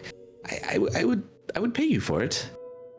I guess we could talk more about this afterwards, but please consider it. Yeah, I was gonna say, yeah, Milo definitely would have made a face like, now is not the time. So we'll keep that in mind. And he just he'll put everything in the portable hole for now. And Yeah. we'll- All right. Yes, a learned individual with a portable hole. And Biggus keeps us moving. Yeah. So this is kind of just a small room. There's another staircase leading away. There's doors on each of these too, so I'm just assuming that Biggus is smacking them open. And He's throwing them open like he lives there. yeah. on that on that east wall on the right side of this otherwise empty room, it bears an inscription that says Dolendar, no world to return. And roll investigation on that, Biggus. Investigation, that is a 15. Each of the letters of each word, it's like on a separate tile, you can tell. I suspect perhaps we should look at the rest of the place, but this is probably the puzzle that Numi was speaking of. Mm-hmm. So I guess I'll go this way. And even though I am opening the doors like I own the place, I am making a point to where the doors are not like slamming into anything. I respect that. Which he normally doesn't do. Normally if the doors bang open, he's fine, but he is making it a point to not have them slam into things. Try not to make a mess. Numi He's being good. Appreciates that. Oh! As you open this door, on the inside of the room, there are 2 stone coffins that appear to be broken off open, littering the floor with rubble and dust. A creature with too many arms and spikes in place of hands taps at the walls. There are actually 2 of them. Roll initiative. That's better. That's a 16 for Milo. It's a natural 20 for me. That's a natural 20 for me as well. Whoa! What are your Let's go, modifiers? fellas. So I have a 22. I have more than that. All right, Aradel goes first. Do I know what these creatures are? I mean, They're sad. I don't want to kill a sad thing. They're Lonely Sad 1 and Lonely Sad 2. The man seems to check out. I see no flaw in that logic. Yep. I guess you could roll you could roll history. Why See if not? you- if I'll you've see what run I into- get. If you've ever heard of anything like this. Yeah, I'm just gonna run up and attack them. All right. I don't know. History? What's a history? Now, here's the difficult part, is I'm behind everyone. So, how does this work? I think probably rules as written. Maybe you shouldn't be able to just walk past him, but Yeah. Milo's just a little guy, and Just a little guy. I'm okay with you just popping past him this All time, just to Pop you into guys, him. you guys have had a lot of combats. I feel like it's okay to give I'm you a here. couple. You know? I get a gimme. All right, number 1. That's a 21. Number 2. That's only a 12. Number 3. That's a 22. 2 hits. That's gonna be a whopping 16 damage. Nice. That's Keep going. my turn. Yeah. So it is still up. Still seems to be doing okay. The tapping on the wall has stopped. It turns, looks at you with its, spikes coming off of it and its decayed flesh. And Numi said it's time for bed. and that brings us to Biggus. Biggus is gonna move on up. And he's gonna take a swing at this guy with Great Weapon Master. That is a dirty 20 to hit. That's a hit. And that is 25 bludgeoning damage. Okay. Wow, what a hit. And I'm going to take another swing at him with Great Weapon Master. That is an 18 to hit. That's a hit. And that one is 21 bludgeoning damage. My God. Bonkus has bonked off some of these arm spikes. Excuse me. But it's still alive, but it's looking even sadder. Gusling's gonna move up, and he is going to take a bonus action attack at this bad boy. And that is a 16 to hit. A 16 hits. And that is 7 force damage. Very nice. That will end my turn. Oh. Okay. And Milo is next. All right, I will. Feel like, yeah, I'm gonna Ray of Frost, the one they're ganging up on. Nice. 2 + 11 is 13. That's a miss. I'm gonna use my inspiration. Okay. 13 + 11 is 24. That's a hit. 13 cold damage. 13 cold damage. Linda! He had 15 Roll. or 14 hit points left. Roll a d4. Roll a d4. What am I casting? Guidance? 1. How would you like to do this?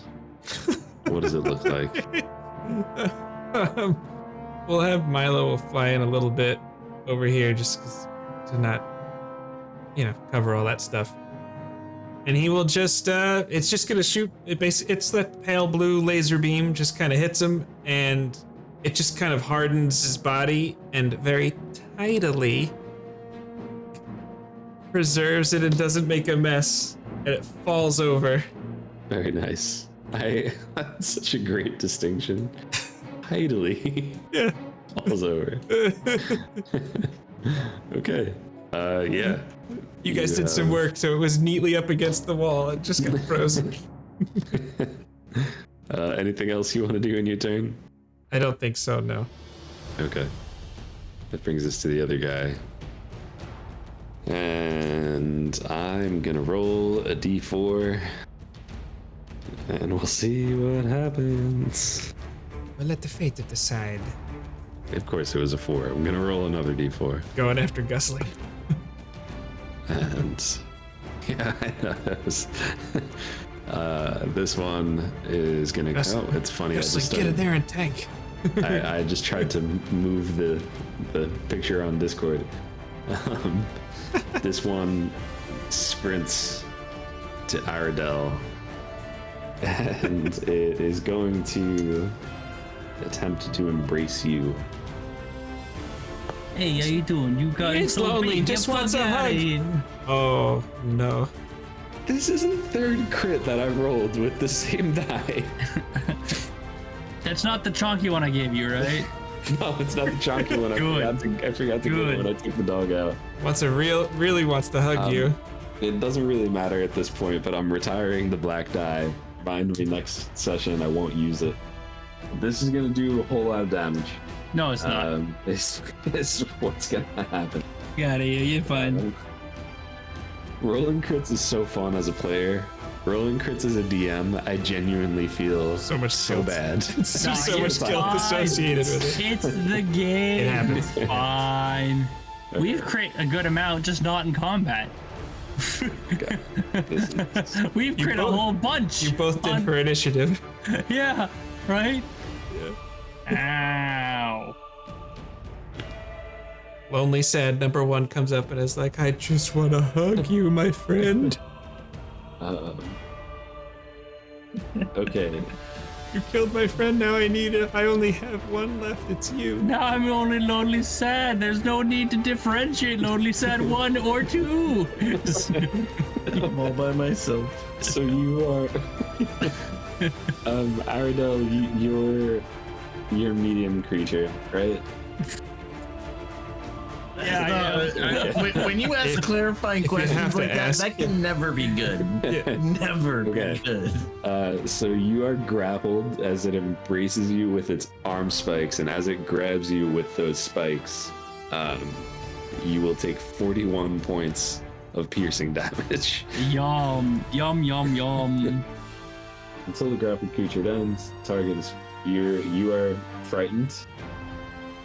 And okay, it's the end of your turn.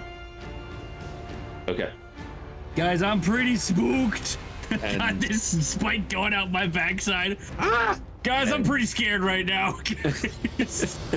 You could tell it's just holding on tight with those spikes. It will end its turn. That will bring us to Eldon. Eldon is familiar with the play. How long is that? he is going to walk up, put his hand on Aradel, and do Cure Wounds at 3rd level, spending his last 3rd level spell slot. That's going to be 15 hit points back to you. Oh, man. Thanks, Eldon. Thanks, Eldon. And it is Aradel's turn. Great. So you are frightened and grappled. So I have nothing I can do aside from attack with disadvantage or try to break the grapple. Yep. Screw Which it. you would also have disadvantage on. For attacking while grappled? Because you're frightened. Like, so either your attack or your ability check to break the grapple, both of those would have disadvantage. Oh, it's ability checks as well? Yep. Fudge. Right, I'm just gonna attack. I got nothing. What am I gonna do? What am I gonna do? All right, first attack. That's gonna be a 20 for my first attack with disadvantage. It hits. My second attack's gonna be a real whopping. quick. Real quick. Well, I mean, I guess you already rolled your second attack, so remember what the number is. Okay. Roll damage for the first attack. Right. All right. Okie dokie. That first attack's gonna be 10 damage. As you deal damage to this creature, you feel a pain in your head. Ow! You take 13 psychic damage. Half. Because I'm resistant to psychic damage. Hell yeah. That's Hell cool. yeah. Yeah. So you take 6 psychic. Can hurt, but And you know that, well, do I get a vibe that I did that to myself? you do get a vibe that you did that to yourself. But I will say something I shouldn't. Then don't say it. All right, never mind. Then don't say it. Okay. But you do get the vibe that you're, as soon as it took damage, that's when you felt that pain in your Right, good. So, ow. I'm very spooked now, everybody, but I have spent my action to attack. I can't break the grapple. I'm committed. 14 for the second attack. A second attack is a miss. Okay, third attack is probably for the best. Third attack is gonna be the same number, 14. It's my turn. Okay, and then at the end of your turn, I will use my bonus action to second wind. wise decision, very wise decision. That is I gain 12 hit points back. That's good. Let's go. And at the end of your turn, you take 25 psychic damage. Let's go. 12 back down. Yeah, reduced to 12. My health points are a trampoline tonight, ladies and gents.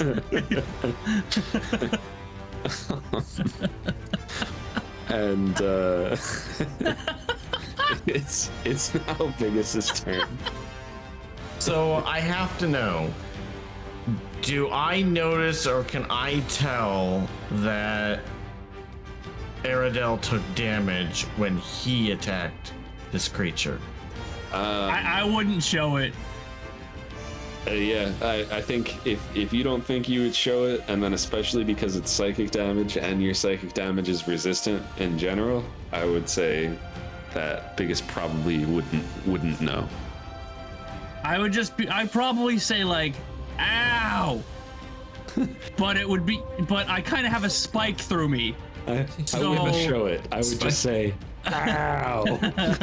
But to be, the classic way of not showing it. I would show it, but I have a spike through my stomach, so I think that would probably be the reason you would think I'm saying ow. Yeah, That is fair. agreed. Ow. Biggus. Just like Happy Gilmore. Oh, God. Foot. I'm going to move here. I don't know if because he's grappled if I'll get advantage or not.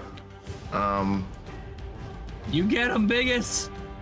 I got him right where I want him. It's really hard to imagine that you would, but he is also holding on to another creature, and you could say he's focused on that, so I'll give it to you. All right. So I am going to cast a level 2 chromatic charge, cold damage, and then I'm going to take a swing at him with Great Weapon Master on. Do your thing. And that is a 21 to hit. That hits. All right, so that is 20 bludgeoning damage, and it is 10 cold damage. Nice. And I'm going to take my second attack with Great Weapon Master on. And that is 11 to hit. That is a miss. Right. And Aradel, you do not take any damage. And Yay! I will end my turn there. All right, Milo. It's all you. Boo-boo. Well, this is a pickled finger, isn't it? I'm gonna. No, I got that right here. I will. I think Fun. it's believable that I would actually try Mind Sliver here, so he's got to make an intelligence saving throw. Okay. Mind Sliver. That is a 10. That's a fail. It's going to take 8 psychic damage. And the next saving throw that it makes is a minus d4. It's basically baned. Okay. I think he just says, Eldon, use your magic! After doing that. And Nice. then, you know what? I am going to cast with my bonus action.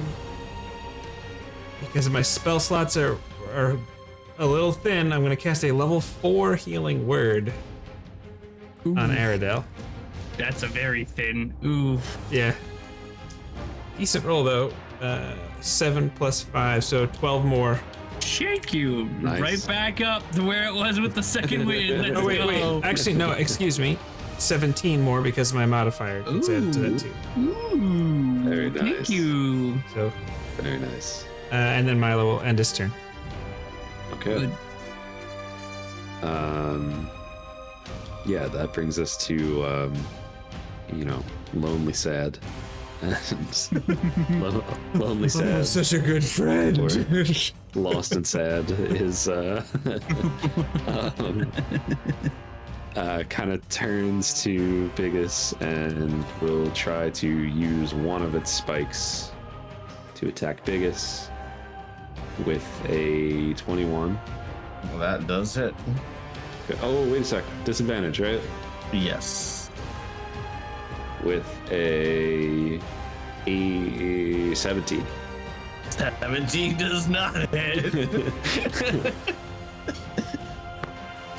All right. It's the next one for the same target. Ah, man, it feels. Josh, don't hold back. Stop Let's see. second guessing this stuff. We're experienced Alrighty. players. I'm a DM. We're good. All right. All right, If you all right, kill me okay. on session 4, I'll just uninvite you from my wedding. It's fine. Fair enough. It's a solution to everything. It's okay because you told me that the single situation was not so great there. So, no. Oh man. Modern problems require modern solutions. So it rolled to attack you, Aradel, and that was a 14. So I think you're okay. Okay, yeah. Yep, I'm good. Yeah. That will end its turn, and Eldon gets his chance. Be the hero, Eldon. Ow! Hero, we know you are inside. So, Eldon. Not the weak little noodle-armed nerd, but the hero. I know he is. Eldon is gonna do a Sacred Flame. Get him. Should I minus the D4 on the Yeah, saving go throw? for it. Yeah, -3. is exactly what we needed to Hey. make that hit. Yes. Hey, get sacred flamed. That's gonna deal 13 damage. And now that he's had a turn again, gets his reaction back. Right? You don't want to that- waste it on that damage. You want to waste it on good damage. That's not how that works, unfortunately. Oh, it's not okay. Yes, your thing resets on your turn, so. Yeah. Right, so that's 11. Okay. So that's gonna be 19 psychic damage. Reduced to 9 psychic damage. That's it. All right, it's a freaking trampoline of health pool here. Let's You know, go. Aradel, I know it sucks being in that position, but you are resistant to it, so better Yeah, you it's than the anyone best. else. It really, The yeah. best person to be, And- here, yeah. And that was from a D4 roll to decide which of the three of you it was gonna try to hug. So Hey, it worked out in the end. Hello, Mr. Brightmaw. This is the Shadowfell version of Kelly. I just want Oh a friend. no! so let's Aradel, it's back to you. All right. So do I roll with normal roll now because Biggus is flanking, or do I roll with disadvantage still? You are still frightened, so I guess because of the flanking, you could just make a normal roll. Okay. Are you sure? Yeah. Okay. Yeah. If I'm giving Biggus advantage on it, then That's only a 5, but I'm gonna use my inspiration because I'm sick of this. That's only a 15 for the first hit. 15 is exactly what you needed. That's what I'm talking about. That's a 19, so that's a crit. And then that's not gonna hit. So the first one, it's gonna deal 7 damage. The second one, it's gonna deal 12 damage. Okay, when you are being, held on to by this creature, and you're still making your attacks, even though you're terrified, what does it look like when you kill this thing and free yourself? All right, so for the first time, probably since the beginning, Aradel has had an air of just confidence, calmness, whatever you want to call it. And then with this frighten, he just looks back, and you just, for the first time, see him just panic, like stabbing at this thing as best he can to get it out of his, wherever it's stabbing him. And if it's over and it falls to the ground, he kind of shapes himself off, just the little heebie-jeebie shake, and look at Biggus and be like, why is it when you go through the doors, I'm always the one that takes the brunt of it? And I'll just sit down for a second. I mean, you gotta watch where you're going. Biggus said, no, you should be more careful. The charging in, not caring, that's your MO. It seems to work out perfectly fine for you, but not for me. Milo, I get the next door. I'm a scholar. I know what I'm doing. I'm gonna kill him. Milo I'm gonna floats. stand up and I'm gonna be like, oh, if I could stand up easier, oh, I would. One of the things while You Biggus see is brain. kind of just chuckling at Aradel's, just kind of losing it just a little bit. Biggus actually is dragging these creatures into the coffins, to put them back away. Cool. I love that. Just to kind of tidy the place up just a little bit.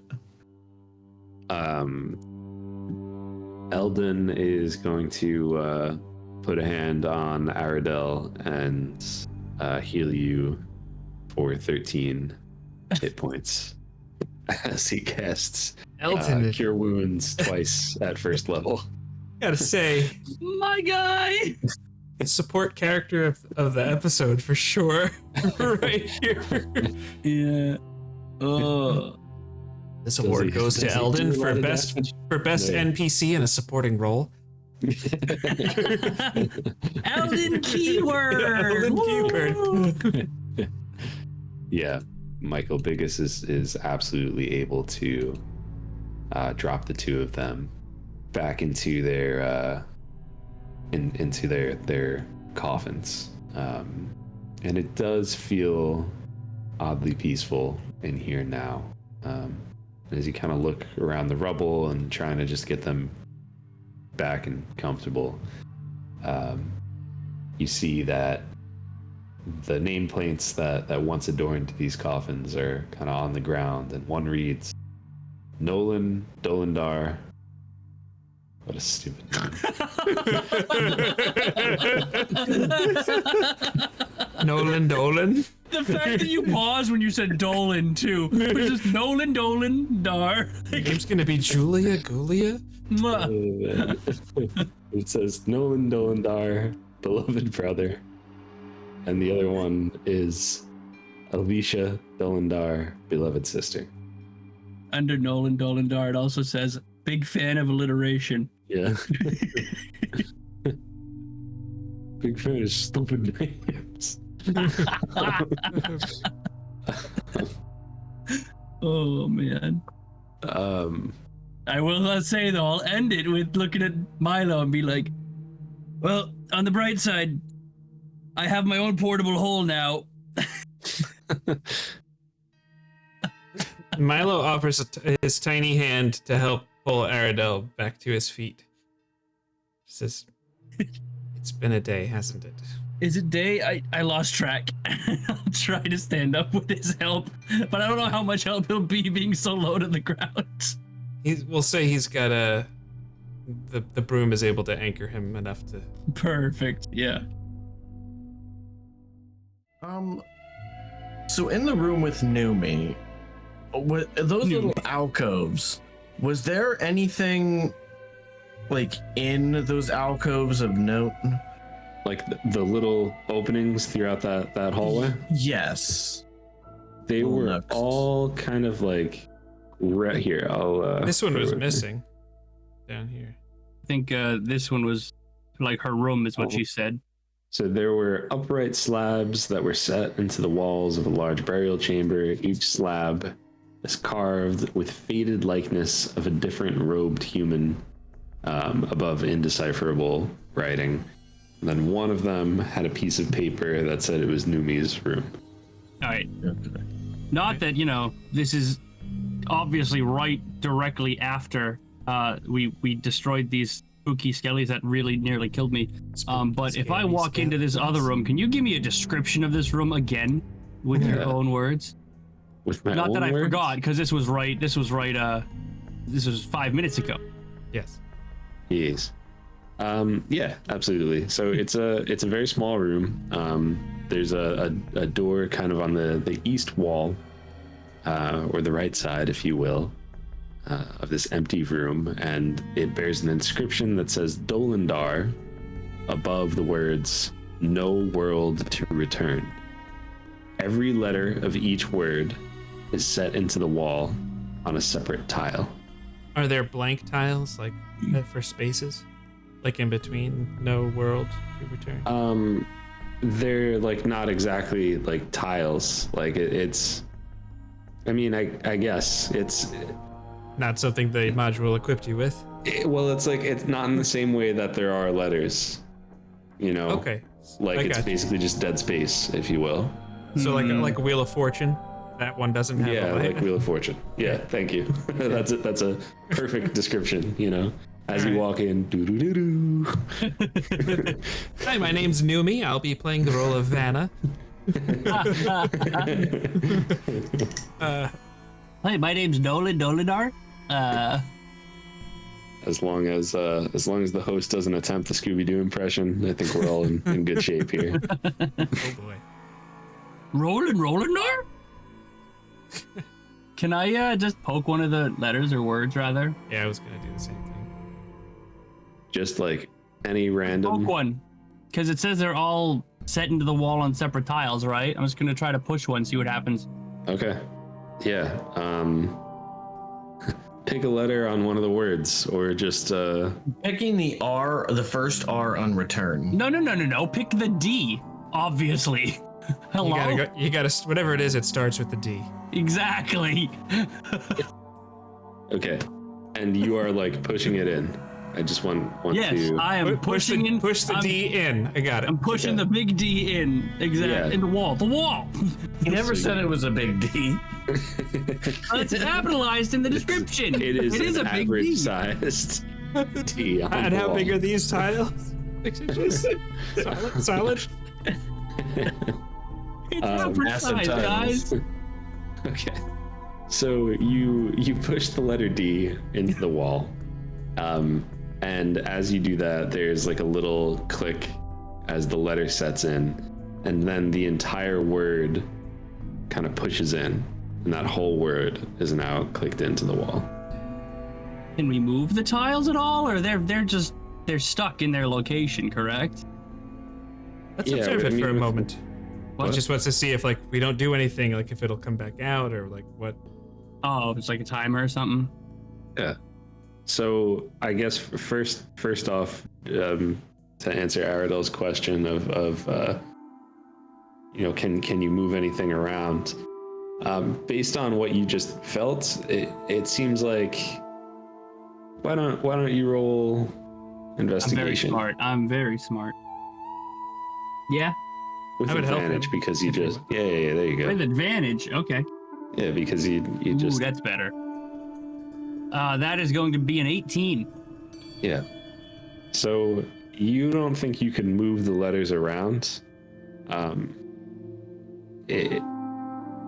The feeling that you got when you pushed that in wasn't really that you could pop it out or slide it or anything like that. It seemed more like you could only push the letter in. And you could do this for whichever letter you want in that word. However, after you click that letter in, the whole word then sets itself in afterwards. I got it. I know what to do. Maybe. By all means. No, never mind. I don't. I thought I did, but there's 5 words. Let's just try another one. Milo pushes the return word, the E, for example. Which letter? Let's say E. Why not? E? Yeah. Okay. Yeah, as you click the E, you feel it kind of snap into place, and then the whole word behind it. Interesting. I'm positing a theory. Perhaps we're beginning to spell a word and we've started with D and E. I'm going to hit T because I just want to test what happens. Yeah, you get the similar reaction than what I had explained. Nothing else. It Wait. just goes into the wall. Yeah, it goes into the wall, and the letter first, and then in this case just the O following it. Can I go look at this room down here, see if anything has changed in the area? Sure. Anything down? Oh, not anything changed in this area down here? It looks exactly as you had left it. The pedestal is now empty, without their treasure. So Aradel left and it's just Milo and Biggus staring at the... Mm-hmm. World and no are the 2 words that are still there. Get the sense we perhaps might need to spell out a specific word. One from each word in front of us. Well, we could spell out Nolan if we use the N on no, the O on to, the L on world, the A on Dolendar, and the N on return. Milo smiles. That is certainly worth a try. But how do we get it to reset? Well, Numi tried over and over again, so perhaps it resets if we just push enough of them. And so Milo will just push the D in world. Yep. Because why not push the D? Yeah, and it clicks into place. And then what was the other one? There's. I don't think we had pressed the no yet. I think we'd done the 2, correct? But Oh yeah, he'll just push the O in no. Cool. Let me just ask the question: how long do you think Aradel spent in that bottom room checking to see if anything? Oh boy. This conversation is probably still occurring as I'm looking around. If I'm being honest. Make a con save. Whatever, it's fine. I'd be down here. I would be. And here's where the necklace of adaptation comes into play, boys. I'm not gonna lie and be like, oh, the DM asked me a question that's clearly not a good sign, but I'd be down there. That conversation took maybe 10 seconds. Like, I'm still working my way down the stairs. Sure. Yeah. No. That's totally fine. And in this case, I actually need a charisma save from Milo and from Biggus. Suck D's nuts, baby. Well, you may have to deal with the consequences. Oh, I get to re-roll those. Oh boy. Hey, that's not a bad thing to roll in your scenario. It's a save, right? Well, it's a 0 for me either way. So 13 for Milo, much better than a natural one. The funny thing is, I rolled a 13, but it is a 12. Gotcha. Okay. So each of the two of you will take 18 psychic damage. Oh, man. Wow. Psychic damage. Man, I should be doing that puzzle.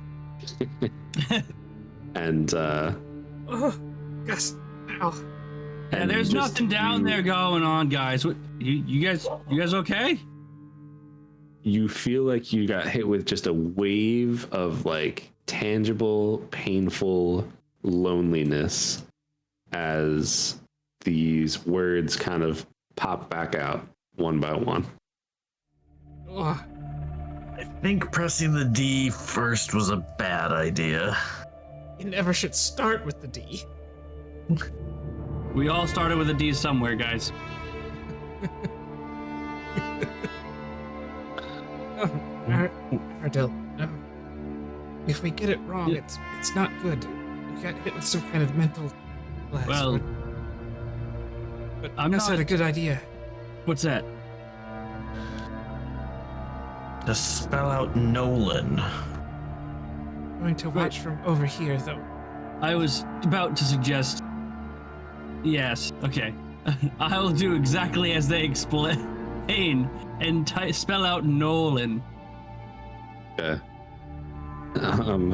So, you know, the same kind of thing where like each letter that you click in, the word pops in behind it, and then as all of the words are in place, you feel a wave of painful loneliness. Oh no, I'm so lonely. And I need you to make a charisma saving throw as well. Oh, I'm boy. pretty good at those.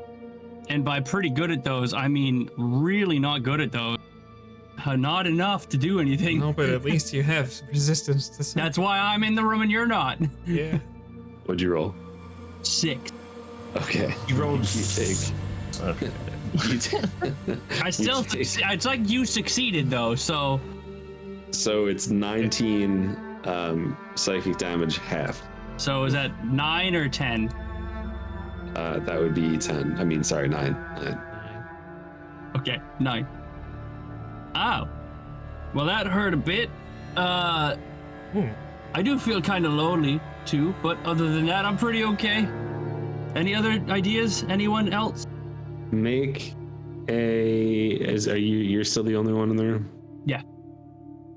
Make I mean, if assume it didn't so. work, I would come in to see. Okay. Everybody roll perception or investigation.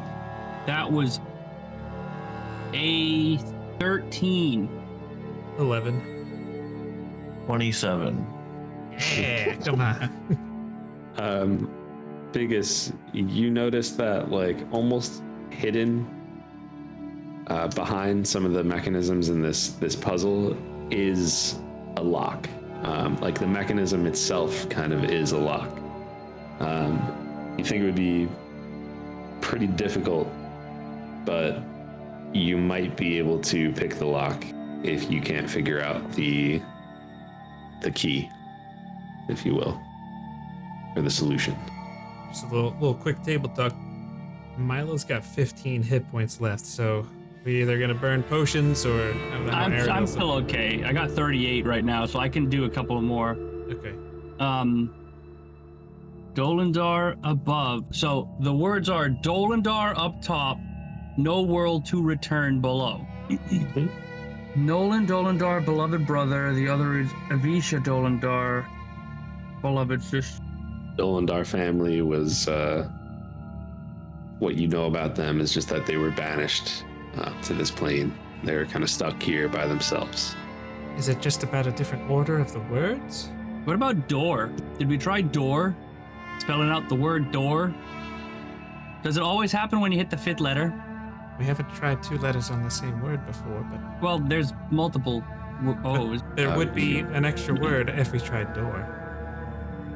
Could it just be return no Dolendar to world? When we push the letters, the letters are individually set, right? So it's like individual tiles on larger word tiles, correct? So we push like the D and then the bigger word of Dolendar gets pushed in as well? Yeah. Okay. So you can only choose 1 letter per word. After you pick a letter from that word, the word is locked. Do we know how they died? We could spell the word drown. They die drowning? I don't know. I'm just... Well, that's what I'm thinking. We're thinking too difficulty about, right? Like 2 of the words only have 2 letters. Right? It's O or TN. Oh. We're just we're complicating this. Don't return? Well, we can only spell a single word. Bad grammar. There's no apostrophe. Eldon is going to say, do you think it's safe to come down there yet? Nope, definitely not. Definitely is very dangerous. You can take a look if you'd like, Mr. Keyword, but... I'm just kidding, it's Or not is it dangerous. Doctor? I'm sorry if I have offended you. Is it Doctor? It is Doctor, thank you. You can They take a don't look at the specify, puzzle but if if you'd you're a like. doctor, he's a doctor. Yeah, right? Wow. Good on this guy, not throwing his doctorate in our faces like that. I appreciate it. Milo only said that to Kelly, just saying. Yeah, I mean, he looks at it and basically just says everything that you guys already know. Like, I've heard of puzzles like this. You need to... Each letter just fell out of Done.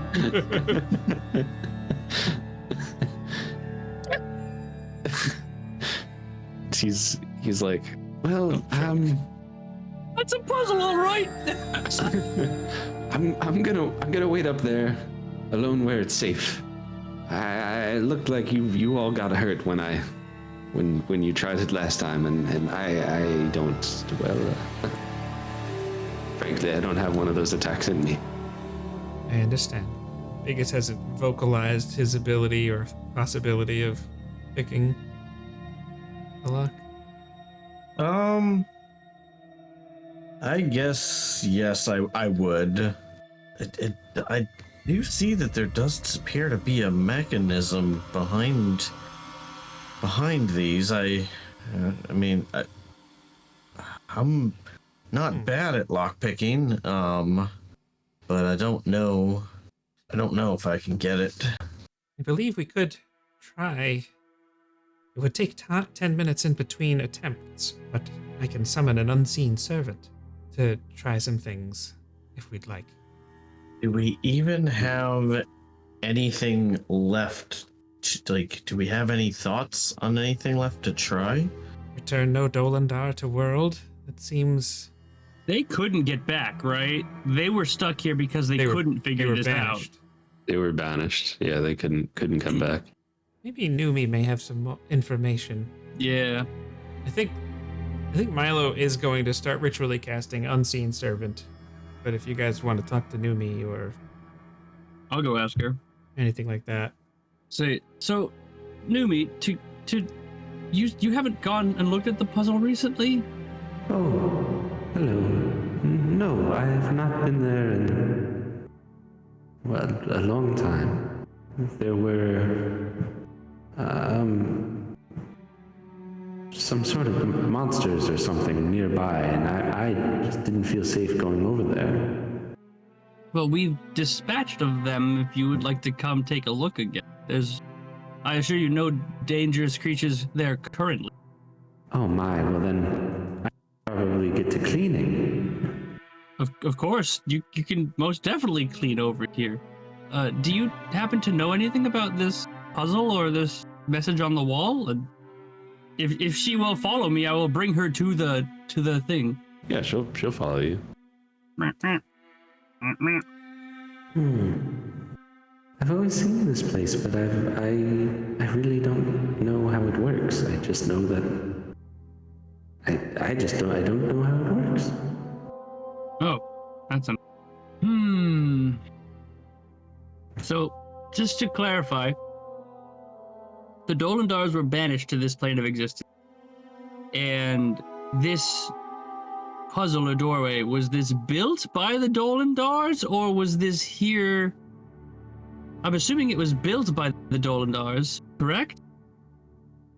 I don't know much about how this place came to be. I know that the Dolendars were all very lonely. There weren't many of them, and they didn't like Evernight. They never seemed to fit in, but they couldn't leave it for some reason. All right, can I get everyone to please move out of the room, please? I would say Milo is, I don't know, maybe by the staircase, just doing his ritual. Eldon's like, don't gotta tell me twice. Can I press the A in Dolendar, You can. the L in world, Oh. the O in two, the N in return, no, the N in O, and then the E in return, alone. I want to spell alone. As you click in each letter, the word sets in behind it. The door begins to open. And you can feel. Oh! that one was really bad. Performance check. That's not kidding, that is a natural one. Well, the door is opening behind you.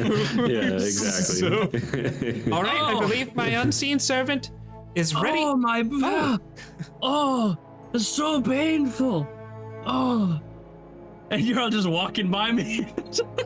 Biggus is just like, you do realize if you'd been attacked from something, I could have intervened possibly. So, yes. Well, you indoors don't do very well. Let's be honest. Milo just looks at Aradel and just smiles very genuinely, like, very good, Aradel. Very good. I should start paying you for your classes. I'll thank Numi. Numi, thank you. That was all thanks to your words.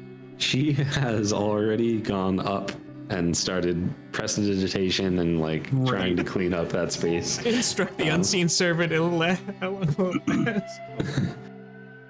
It'll last for an hour. Go help Numi clean up there. Jake, as that door is opening, you're looking pretty rough, right? I am, yeah. Okay. So Eldon will walk over to Milo and just kind of give him a pat on the back, and he will heal you for 12. Oh, thank you, Eldon. I really needed that. Hey. Oh, another shit. lonely sad. Not a lonely sad. Oh no. I mean, it is the theme, isn't it? Yeah. Everyone can roll initiative as the door opens. Fucking stupid lonely sad. We're here to be friends. There's a different looking lonely sad at the end there. It doesn't look like the same one that you guys had fought earlier. I got a 21. But on the far side of this room rests a stone coffin. Between the door and the coffin, the floor is studded with sharp metal blades. A person-shaped figure with elongated arms lurks near the coffin. You said you got a 21? I got a 21, yeah. I got a 10. I got a 19. All right, top of initiative is Milo. I don't think I'm gonna mess around with this, and I'm going to use my last level 5 slot to cast Big B's Hand. All right. There's a hand. And I'm gonna put it right next to Lonely Sad. That's the name of it. And I'm gonna do Grasping Hand.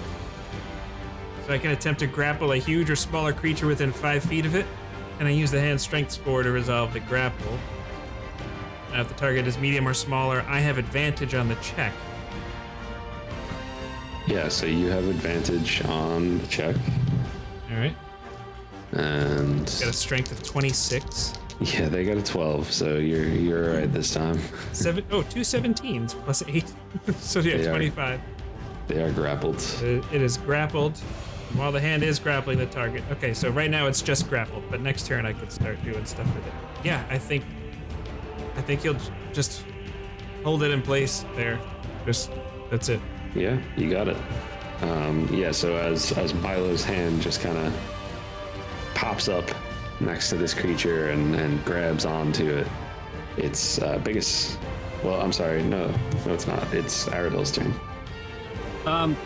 Can you clarify the room for me? Is this a ledge? That is like the only safe ground. All of the ground behind that is covered in Got it. So blades. it's a essentially. flat floor, just like a bladed flooring. Yes. Okay. I mean, I'm just gonna. Why not? I'm over here, right? Move on over there. I guess I'll. I mean, if you're grappling it, I feel like I'd rather be safe and not get stabbed. So I'm probably just gonna shoot at it with my crossbow. 11, only an 11. Okay, that is a miss. Yeah, that's all I'm gonna. Bonus action, I can do nothing, so that's it. All right. It is now Biggus. I think I'm just gonna use my lightning launcher at it for the moment. So I'm gonna make an attack with my lightning launcher. All right. That is a 16 to hit. 16 just hits. Oi. And I am using my 1 d6 extra that I get to do once per turn when I do hit. And so that one is 12 lightning damage. Okay. And then I'm going to use my second attack. Lightning launcher as well. That is a nat 1. I don't get to reroll those. I'm gonna move Gusling up, and just as a heads up, Gusling normally flies. So he is actually going to be flying, and he is just gonna be here, but flying above the ground. And he's gonna make a bonus action attack. And that's an 8 to hit. That misses. Alright. And that ends my turn. All right. So that brings us to our lonely Sorrowsworn, lonely sad, who is going to make an attack on Biggus, which should have disadvantage, right? Yes, it would be with disadvantage. That is a 17 to hit. That misses. That misses. Nice. That misses. Yeah. So this I mean, the idea of Mr. Fantastic is all well and good when it's in a cartoon or a comic book or something like that. But when you're actually faced with this nasty undead creature that has this elastic kind of arm that's spiky with like a harpoon ends on it, it's kind of horrifying, but it does kind of just go right in between, like it passes by Gusling passes by Biggus, smacks into the wall, and then gets pulled back. Well, the only other thing is, so Jake, for your hand, the hand of Milo, does it can it be attacked? Does it take damage? Does it need to? Okay, all right. So then, does it make saves? I have a strength score, a dex score, and an armor class, and it has my hit point total as its. Okay. So there's an ability, the reason that why I'm asking, there's an ability where at the start of each of my turns, conditions are met where the hand should have to make a DC 15 wisdom saving throw or take damage. That's right. But it has hit points, so Or it's an object? It doesn't, yeah, is it an object? The hand is an object that has an AC Okay. of 20. So it wouldn't Good. matter anyway because Oh. it was psychic damage. So yes, very good call. Okay, so Eldon is going to cast a Sacred Flame if he has enough reach. Yes, he does. So he's going to do Sacred Flame. And that's a natural 1. So that's fine. Hey. All right, and it will be 6 damage done. And with that, we are back to the top of initiative. Rush him. With Milo. Yeah, that's definitely what I'm gonna do. I'm gonna, when I have it grappled, I can use my bonus action to crush it for 2d6 plus my modifier. Nice. But I think it's spellcasting modifier. Yeah, it's not its strength. That's 7 plus 5, so it crushes it for 12 bludgeoning damage. Okay. And then I'll do Mind Sliver to, does an intelligence saving throw from Lonely Sad. Mind sliver. 9. Because it could help it. That fails. That could help Eldon, potentially. 7 psychic damage. But then it takes a d4 penalty on the next save it makes until the end of my next turn, I believe. Very nice. But yeah, Milo likes it. He's nice and comfy back here. He's like, I'm good. So he's going to end his turn. All right. And that brings us back to Aradel. All right. I mean, screw this crossbow stuff. I'm gonna try to jump across the fucking. You're gonna try to jump across? Why not? What is it? It's only 20 feet. Okay. Right? Landing long jump, no big deal. Well, get out the way, Biggus. Choo choo, Aradel coming to town. Choo, choo, All choo. right, we're Long jump. When you make a long jump, you can cover a number of feet up to your strength score if you move at least 10 feet on foot immediately before the jump. Missed it by this much. Either way, each foot you clear this jump. This rule assumes that the height of your jump doesn't matter, such as a jump across a chasm. Yeah, so it's not even possible to make How that far jump. would you be able to jump with your movement? 14. The number of feet up to your strength score, so not... I'd fall middle of the chasm, probably, here. I Make it. will let you make a strength check to see if you can make the rest of the distance. Not an athletics check? Yeah, an athletics check is fine. Okay. But Okay. the downside, the plus side is you're getting a free extra, really more than 5 feet of movement because it's 20 Oh feet yeah, in between. entirely. Yeah. The downside is you're gonna land on one of those spikes and it's gonna act as a crit and do more damage than it would have done. What's your YouTube name? It's crits, baby! Ooh. This is gonna crit, baby. What'd you get? I got an 11. No, wait, hold on a second. Is this an ability check or a saving throw? It's an ability check. Yeah. Then I'm going to use Flash of Genius to add 5 to that. So that's a 16? 16? 16. You land. Where's the Come map? on. Where's the map? Come on! Come on! Come on. You do your jump.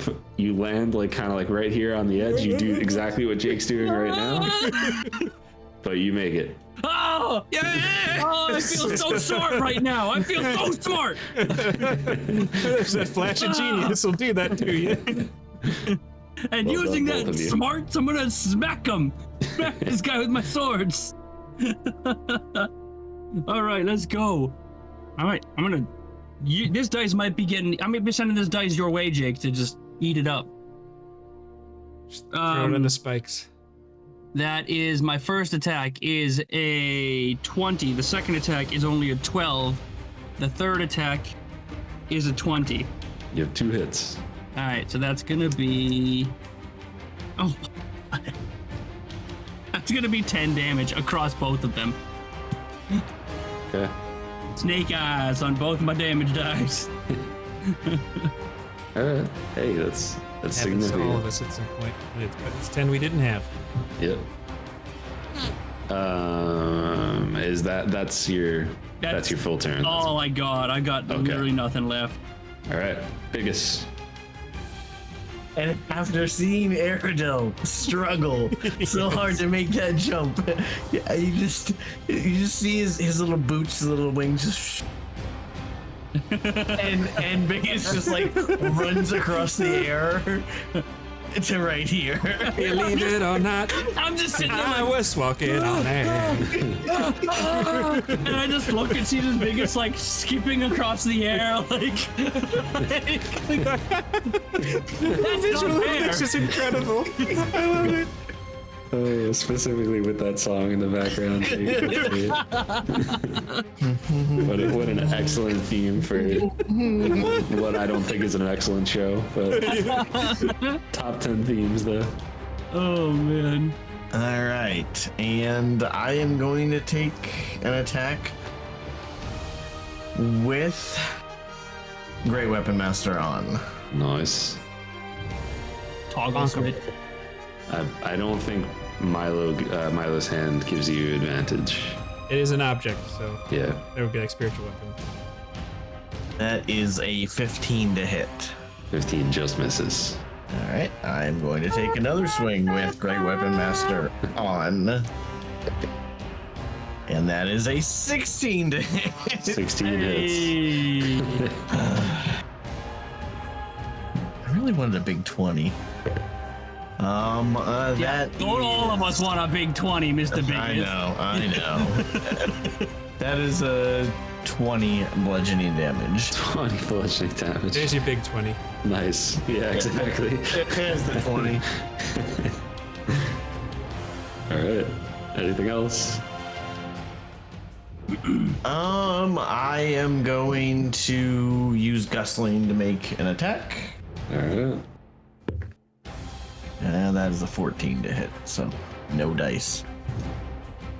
Still pretty good set of turns from both of you, getting into a better position and making some good hits. Questionably better position.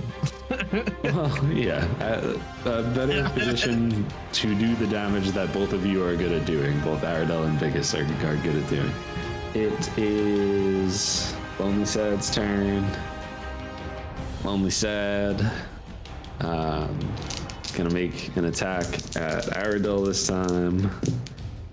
And that's a 19 to hit. Yeah, no, I'm gonna use my reaction and parry that, or parry it and raise my AC to 22. There you go. Very nice. Not today. And I do need a wisdom save from Biggus and Aradel. Ooh, maybe today. That's not good. I'm gonna use Indomitable. Cause I got a 17. what else am I gonna use it for? That's even worse. What did you get? Not good enough. But what did you What get? is not good enough? I got a I need- 5. Okay.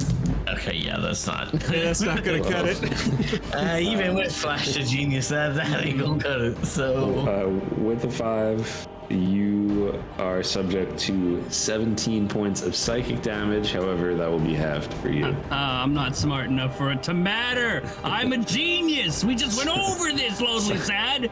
So that'll be half to 8. Okay. and was my save to where I didn't get damaged at all, or did I? Yeah, you don't get damaged at all. If you save, you don't take damage. So its turn is now over. Milo. Did Eldon no, go? I am skipping Eldon. It is Brother Ring's turn. We'll use Sacred Flame. You want me to roll the Bane die? Yeah. 4. That's a miss. Nice. And when I say that's a miss, I mean that it's Like a he failed failed at save. saving Yeah. throw. Yeah. Was it because of the 4? It was because of the 4. Yeah, that's a good feeling. And it will take 13 radiant damage. All right, Milo. I have a question for you, Josh. What's your question, Jake? How tall is the ceiling in this room? Excellent question. My heart says 20 feet. And if But you my give me- girlfriend says 5 inches. if you give me a moment, Sorry. I'll tell you what the book says. It's 10 average. feet. It's average, she says. Ceilings are 10 feet. All right. As a bonus action, I can move the hand and then do one of the effects. So what I would like to do is move Lonely Sad over to here up at the ceiling, drop Lonely Sad, and then squash Lonely Sad with a with a clenched fist attack. Okay. So no save or anything. You're able to just because they're already grappled. You just grab them and drop them. I think that's how it works. I have 60 feet of movement, so I think we're good even if it is half Okay. speed. All right. Yeah. So go for it. 10 feet. Why don't you roll 2d6 for the fall? 6. 6. Yeah. Drop him on those spikes. Okay. Gonna take 10 damage total from that. But you had some more, correct? Included in the bonus action, I can choose one of the things, and one of them is clenched fist. I can just punch him. All right. So make a spell attack. 10 plus 11 is 21. That hits. Oh, that's decent there. That's a 7, 22 force damage. 22 force damage. Yeah.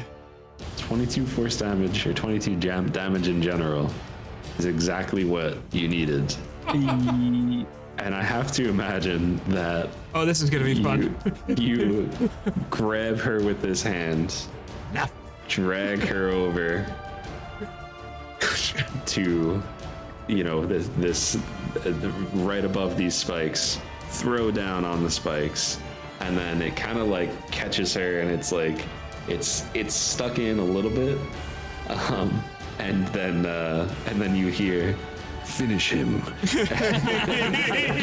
And it's just gigantic hand, just whap. Yep, and it just clear through. Yeah.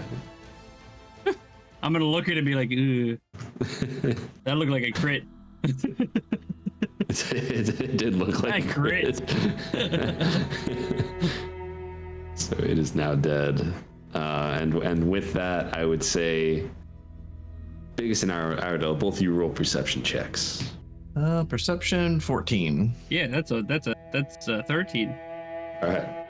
Biggest notices that there is a lever, as I like to say it, or a lever, as probably everyone else on the internet likes to say it, behind the tomb. Can I tell what I think this lever might open or do? Roll like a general intelligence check. We have a big giant hand over there that can pull that lever from over here. We General also have intelligence. two of our check. own hands we can use to pull the lever, by That's the way. that's a 7. It's true. It's true. It's Just saying. it's hard to say. It's really hard to be sure. No one else is in the room. I'm just gonna pull it. What do you mean no one else is in the room? I'm standing next Other to you. than me and you, you Poor don't Gusling. count. What are you gonna do? Jump back over? Come on, get out of here. As you pull the lever group that trolls and each hear like a shocked gasp from Aradel, Did he even know the lever was there? The thing. It's on brand. It's a comically large lever that needs a big piece of hand.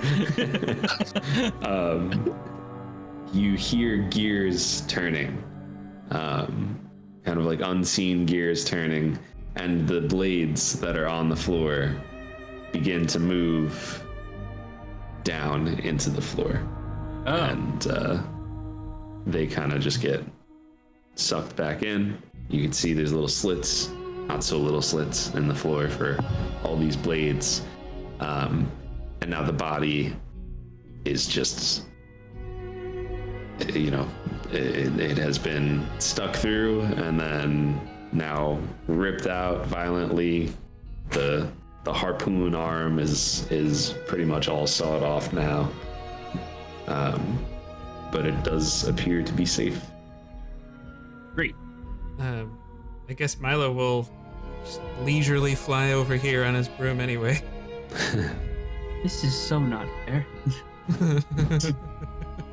And that's another sarcophagus on this platform? Yeah, let me...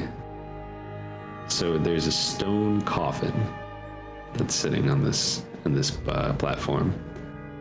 And this one doesn't appear to be destroyed the way that all of the other ones are. It's closed. It's and as you look at it, it says Matriarch Kaveta Dolendar. Don't we have something from a Kaveta?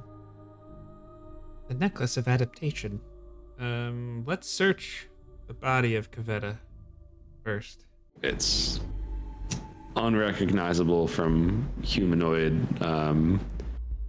Not any clothes that are still on it are like rags. Yeah. There's not much of anything. And I'm gonna look at everyone like, we open it. There's not much else here to do. It looks like. Why do I feel like we're going to find this crevice of dusk in here? Well, here's a thought too. Is there anything we didn't take from the other? I feel like I remember us putting those items in. Okay, I just want to Portable verify hole. we took everything from that room. But to be fair, the item in question helps someone breathe. It would take an hour to attune to it if we felt it was dangerous. Or I think does the hand last for a minute? Yeah. Probably. We could have the Milo's hand open that thing up. Probably strong enough if we wanted to just give it some space. Yeah. Sound like a plan?